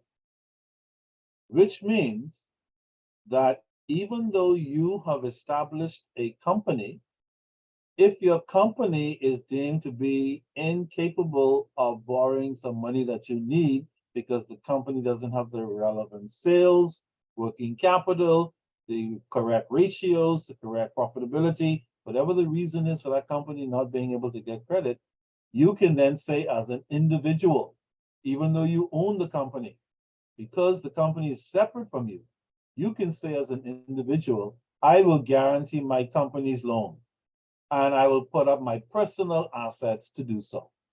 That is very possible and very practical if you want to take that risk, provided you believe in your company and what your objective and projects are at the moment.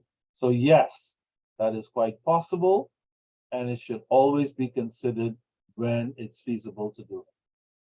Believe it or not, unfortunately, there are a lot of lenders who don't even know that that facility can be made, surprisingly. Okay. There are lenders and there are lenders, there are mechanics and there are mechanics, there are doctors and there are doctors there, and so on. So yes, what made you think of that question anyway? I was thinking in terms of trading ads, and I was thinking in terms of corporation. And what I was just thinking of, what if I am, I own a company and my company is incorporated. How can I better assist my company with my own personal money? That is exactly how you can do it, especially if you shop around and other people say, hell no, I'm not guaranteeing anything. Last time I guaranteed somebody, they didn't pay and I had to pay, whatever the reason. But Right. at the end of the day, the answer is yes. Okay. Mhm. And in your case, if you guarantee your own company, then you're taking the risk all by yourself. And so nobody has to come back and say, you caused me to lose my money by agreeing to be a guarantor for that bloody thing you're doing. Okay. All right, keep going. Okay. When an acceptable credit risk calls on the assistance of a concern in good credit standing, there exists a more direct way of making special arrangements and substituting the strong credit risk for the weak one. If possible, have the order placed and signed by the strong company to establish it as the debtor. Then bill the strong company for shipments as they are made and instruct it to issue its own check in payment of your invoices.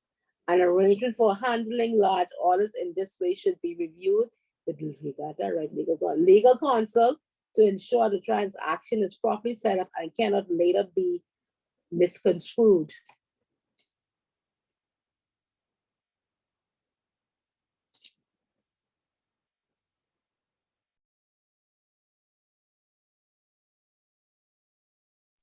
Hello? Hi, Yeah. Okay. 9. I can hear you. Okay. In executing 7.9, in executing their responsibility for making decisions in all types of credit situations, skilled managers must determine what facts and impressions they need for their credit file and do their best to obtain them. Within the context of their own company's credit policy, it is time to come to a judgment. They should be decisive but flexible. This sounds contradictory, but is not. Credit managers must be decisive once they have done everything they can possibly to do in a case, once all of the impressions, facts, and figures are in. They are often subjected to pressures to change their minds, sometimes by their sales department, sometimes by the customer. But changes in decisions should be based only upon new information previously disclosed that is relevant to the situation.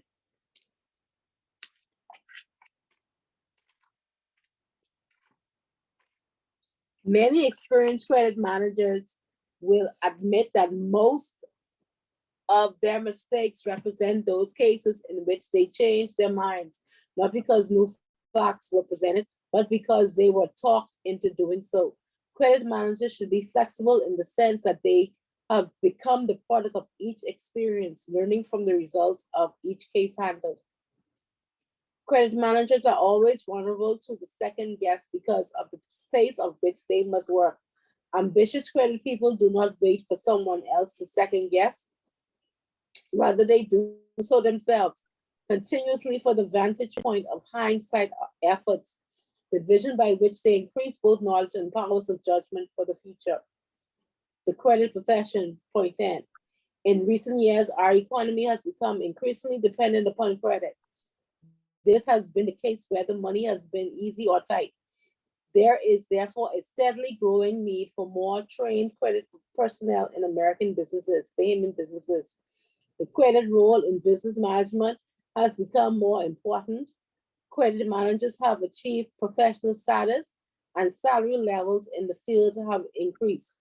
The credit assignment is stimulating and challenging. It offers both responsibilities and rewards. The trained newcomer who exhibits intelligence, initiative, and imagination has a bright future in this growing profession. Thank you, Chantel. Yes, yes. Not a bad way to end a very convoluted but very important discussion on the credit decision. This chapter is probably, all of the chapters are important, but if we were to pick one out that might be considered significantly or just a little more important, it would be this chapter because it has to do with the decision-making process. After you've done all the work, somebody still has to make the decision. After you've investigated all the facts, somebody still has to make a decision. After you make a decision, somebody still has to stick with the decision. As you can see, we are told that historically, most loans that tend to go bad later on are those where the credit manager or the credit department were talked out of it. They said no, and somebody called from head office, who's the friend of the person, and say, do it. Or they decide to go against their gut feeling, and they did it. Or the customer bribed them to do it, and they did it.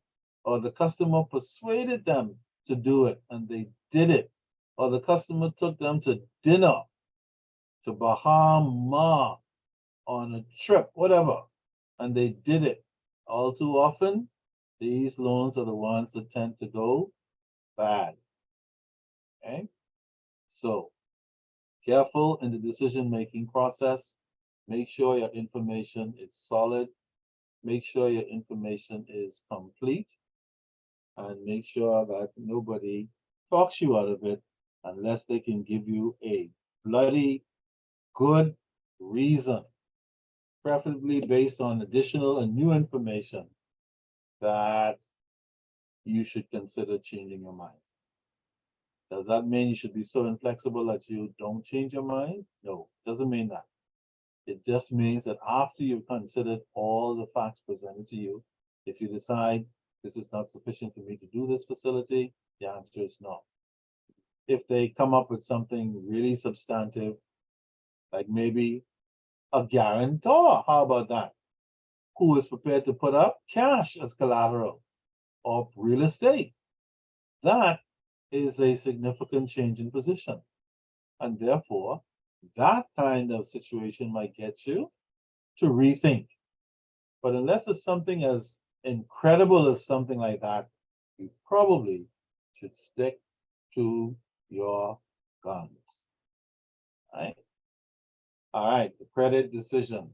So now we can take the remaining time that we have to go over to chapter 9 and have a look at the collection procedures that occur primarily in a merchandising credit environment, but certainly it doesn't matter what kind of credit environment it is. At the end of the day, the basic techniques are the same. Okay? You So, really trying to grab me in 20 minutes? sorry, You really trying to cram this information in me in 20 minutes? who said anything about crown? You say chapter 9 now. Yeah, You only have like 20 good minutes left with me, you know. I You know know, that, right? 8:30. absolutely. And so I'm gonna make the very best out of those 19 minutes now that we have left. Uh, must after see- 9 o'clock, you'll be completely out of it. I don't know, Red. I've been to work, you know. Everybody there been to work.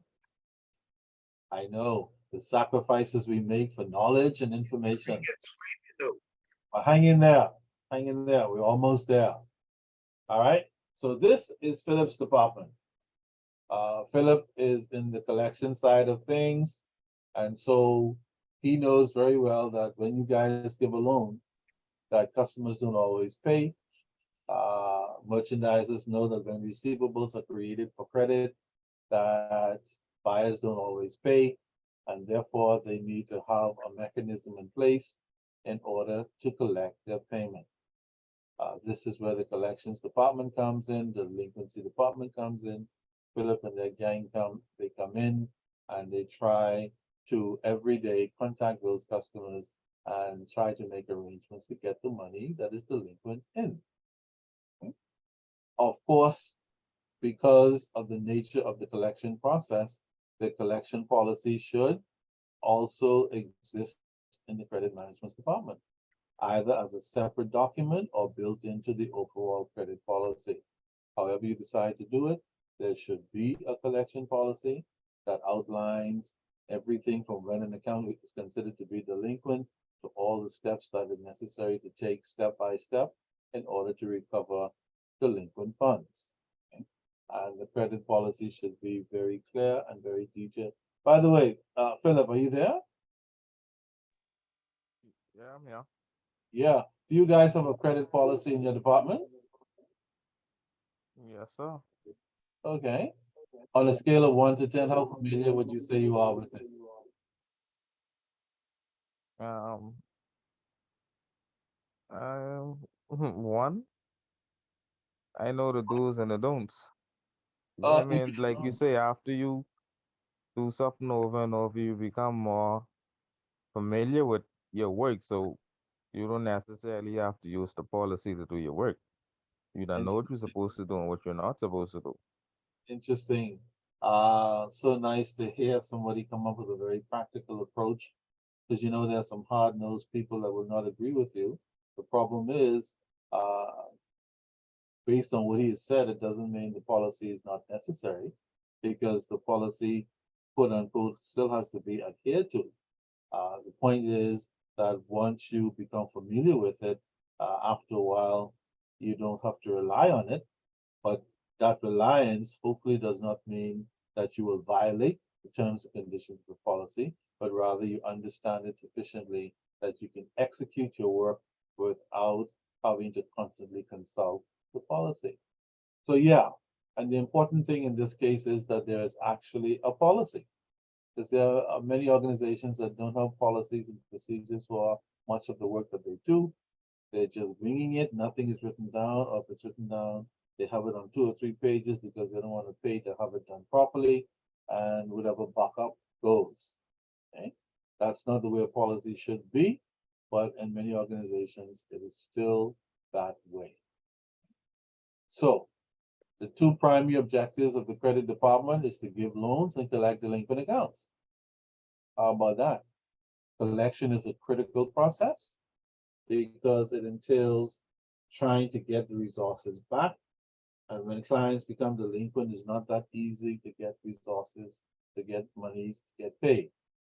People are full of excuses. They're full of situations. They're full of disappearing. They're full of ducking. They're full of lying. They're full of all these things that makes the collection process very difficult. Okay?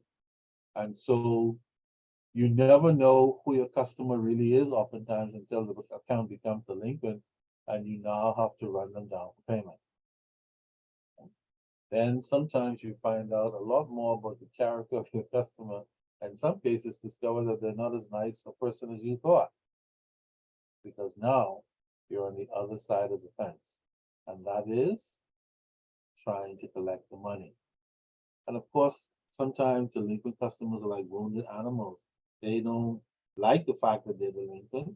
They don't like the fact that other people in the organization know they're delinquent. They don't like the fact that they cannot pay up their loans in some cases, or some of them don't care in any event. And the worst case scenario, a couple of customers who got the loan with the decision already in their mind that they're not going to pay it anyway.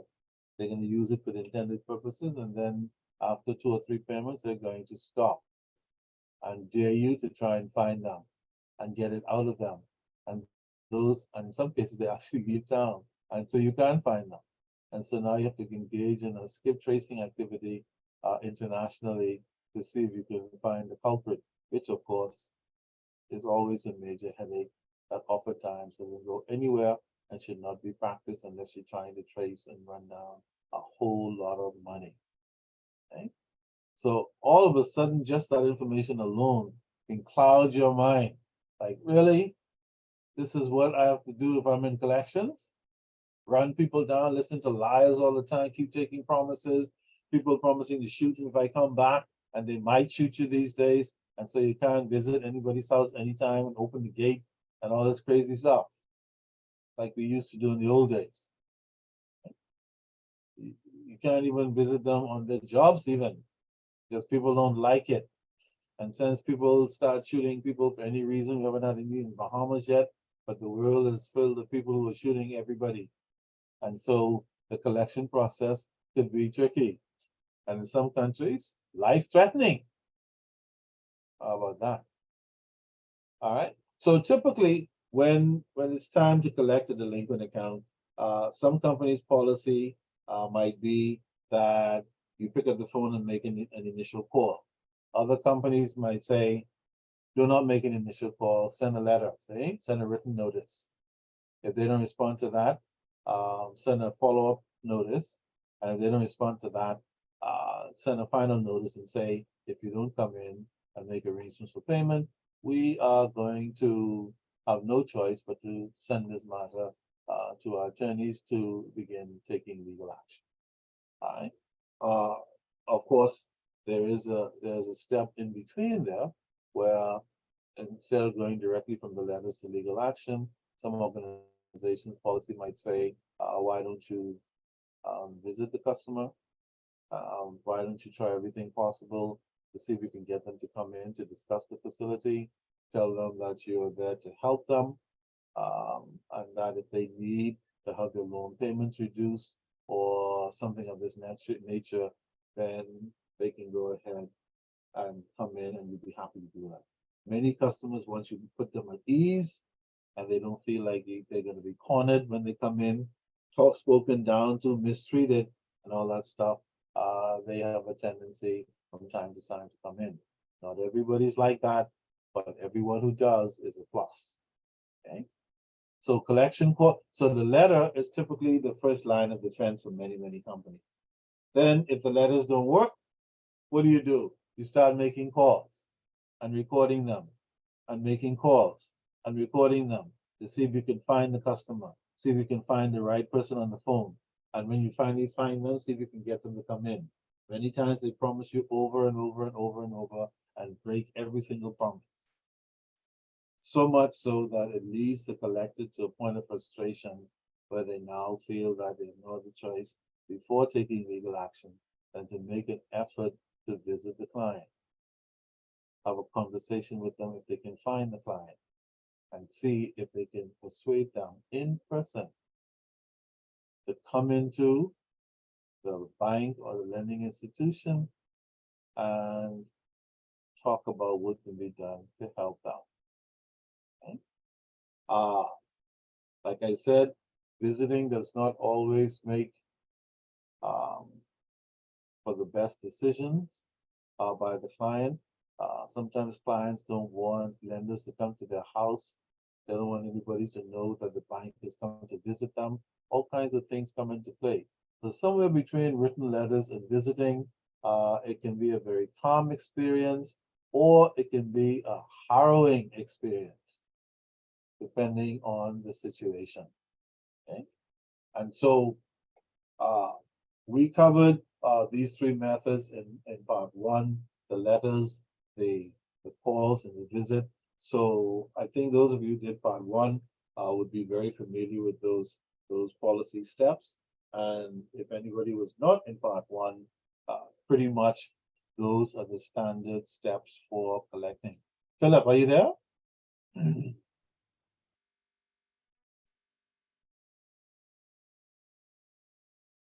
No, Philip.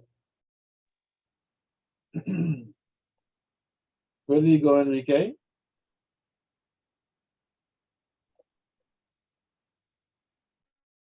I know. Chantal, where did Philip go? All right. Juliet, where did Philip go?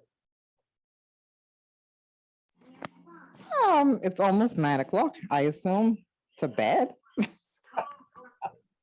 Man, don't make me laugh. She assumed. Juliet, Man. don't make. Yeah. Juliet, that's pretty creative stuff. I considering I Tell him told, again, Juliet, 'cause he didn't know everybody had a long day. He didn't understand. but I No, he didn't understand. remember in the previous chapter I told Philip when he was finished, hang in there. The last chapter is his baby, and so we wanted him to be around to say something. So Philip must have said, you know something. I don't know if I want to give away any trade secrets. I'm just gonna scamper off somewhere and have a cup of coffee, or maybe just plain fell asleep with the mic. Like the hell with it. It's been a long day. Okay. After all these things, would you telling us we have to know for this exam? Philip probably going for a short. I just want to make a quick comment Okay. at work. Yeah. Go ahead. How I work in credit. When I overhear those collections phone calls, boy, them people is lie. I mean, lie. And so much, like at times it just be so funny because they sound so believable, but just because you know their track record, it's like, yeah, you ain't coming in to pay. No, you're right.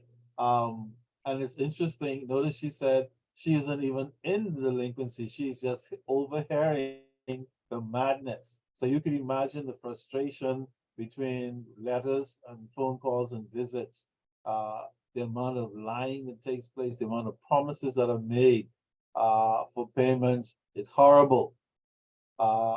You have to be a certain kind of animal to enjoy working in delinquency, but it's it's a very vital area. Without the delinquency department, the organization will lose a whole lot of money in bad debts. And that's why they have delinquent departments within the credit management process, so that they can keep bad debts to a minimum and keep their losses to a minimum. Remember, in the case of a bank or credit union, the money that is loaned out does not belong to them. It belongs to the clients, the depositors. Only the interest that is earned is owned by the lender. And so it's very important for the lender to get their money back, all of it, for their interest, and most especially for the depositors' money that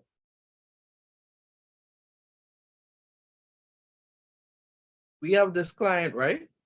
Every time this client come in, I mark it. This client from Hurricane Dorian, every time this client come in, somebody die. And this lady is up like two and three persons die at a time, look like. When at they're the end, a friend, I just had a friend that every time she come to pay, I had somebody die. And I trying to figure, I don't say nothing, but in my head, I be trying to figure out what that have to do with your payment. You need to pay the people their money. yeah, it's amazing what people come up with when it comes time to pay. All right, people have lost friendships and relationships and all kinds of stuff because of when it comes to time to pay. People have got in arguments and fights when it's time to pay. People have even murdered each other when it's time to pay. Boy, give me my $50. I think the most classic line is, I just started working. If I had that one more time, because you know you've been working. You just choose. Of course, and people are still trying to benefit from COVID, post-COVID. They just got a job since COVID, and while in some cases that could be verified to be true to some extent, in many cases it's just another LIE. Okay, so the key is then once you've done all that stress, listen to all the lies, you finally get the client to come in and you try to make an arrangement. In the merchandising, we know the kinds of arrangements we make in a regular institution. Okay, pay half now and half at the end of the month. Make regular payments until you catch up. When you catch up, I'll refinance it so you can be current again. We make all kinds of arrangements in a typical lending environment. On the merchandising side, they have similar things that they do. Like, for example, they have on-account payments, meaning you can come in and make payments on account until you catch up. Other lenders do that. Okay, we call it on-account payments. Okay, fair enough. That would be great if only the customers would live up to their promises. But that is one option. All right. The other thing they look at is something called additional dating. Okay. Sometimes past due debtors may say that they have some problems, and so you make changes in the due date or the time that they're required to pay to give them more time. And sometimes some people live up to it. Sometimes they don't. It's never really a guarantee. These are just things that we try to put in place to see if we can collect most, if not all, of the payments.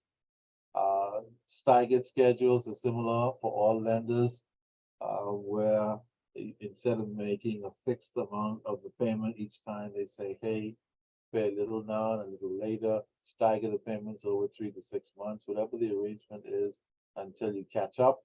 And then once you catch up, everybody will be happy again. Okay? Another method that's typical in credit unions and banks as well are the post-dated checks. I think we're familiar with that. And the reason why organizations take post-dated checks is not because they are convinced that the customer will pay. So sometimes people leave post-dated checks and but don't leave any money in the bank to cover the checks. The checks come back returned. Okay, but the reason why we still consider it as a payment option, because some people have too much pride for their checks to be returned when they give a post-dated check. And so the post-dated check puts pressure on them to make sure that the payment is there or face the embarrassment or cost or both of a return check.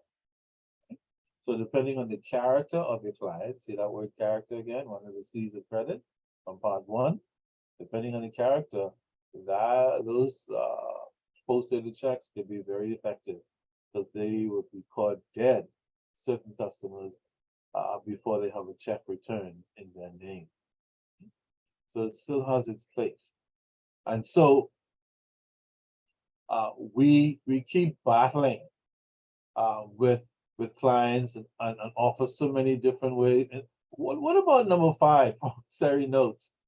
Okay, are used in an attempt to collect past due accounts. Okay, you doggone 1 year in arrears, you never catch up, whether we stagger it, post it, shape it up, take it to the barber, give it drugs, whatever. Not gonna work. Let's try a promissory note where we start fresh again. We bring everything into one, sign here with a new promise to pay, but under new terms and conditions, and let's see if that bloody well works. Well, again, depending on the customer situation and reputation, that may or may not work. But it is an option. And again, just like on the credit side, you get all the information before you make a decision. We do the same thing on the collection side. We get all the information as much as we can, and then we decide which option would be the best for the client in order to get them back on track. Because at the end of the day, that is the objective. Okay. One method that I wonder if you guys use in the traditional lending, credit unions, and bank is called quid pro quo. What does quid pro quo mean, anyone?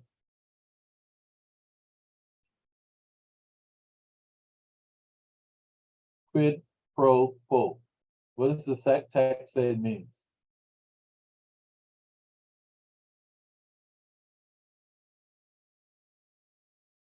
Second line of number 6, quid pro quo. What does that mean?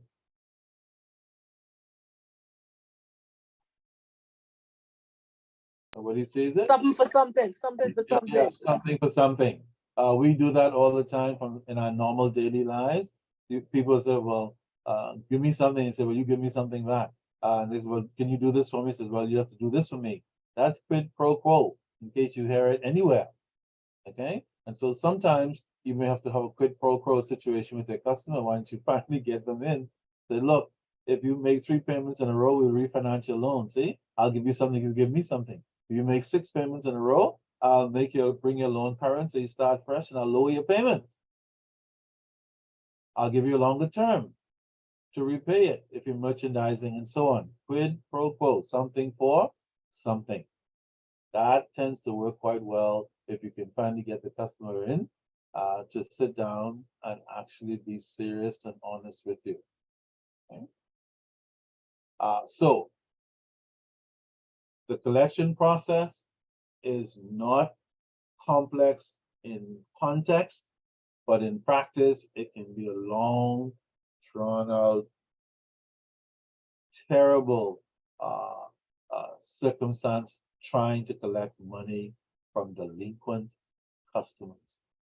And so when a delinquent department has tried everything, it has sent letters, it has made numerous phone calls, it has visited even the premises and the homes of delinquent customers. It finally gets some customers to come in and make all kinds of arrangements, from post-dated check to quid pro quo arrangements to staggering payments and changing payment dates, just everything you can possibly think of, everything the policy has available to do. And still you have a delinquent customer. That's when you know that whoever in the credit department made that credit decision, they made a bad decision, or the customer just ran over time into very difficult situations, which of course doesn't explain entirely why they're ducking and wouldn't live up to promises. But the point is that loan is in serious trouble. Okay? And when none of that stuff works, well, you only have one thing left. Well, 2 things. You can send the account to a collection agency, which is another nightmare. If the arrangements are not good and proper with the collection agency, who might take their own sweet time, who might give the lender a bad reputation for mistreating delinquent customers, or whatever the case might be. So you have to be careful even with the collection agency. And don't forget, most collection agencies want 40 or 50% of whatever they collect. So that's a whole different ballgame. You can charge that to the client account, but of course, that only works in the event that you can actually correct the account and get the customer back online. Okay? And so what's left after all of that? Only one thing. Anybody knows what it is? After all that, what's left? One final thing.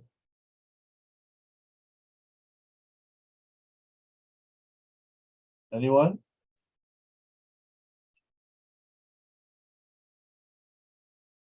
No? Philip, are you there? Hell no. Well, let me just finish by saying this.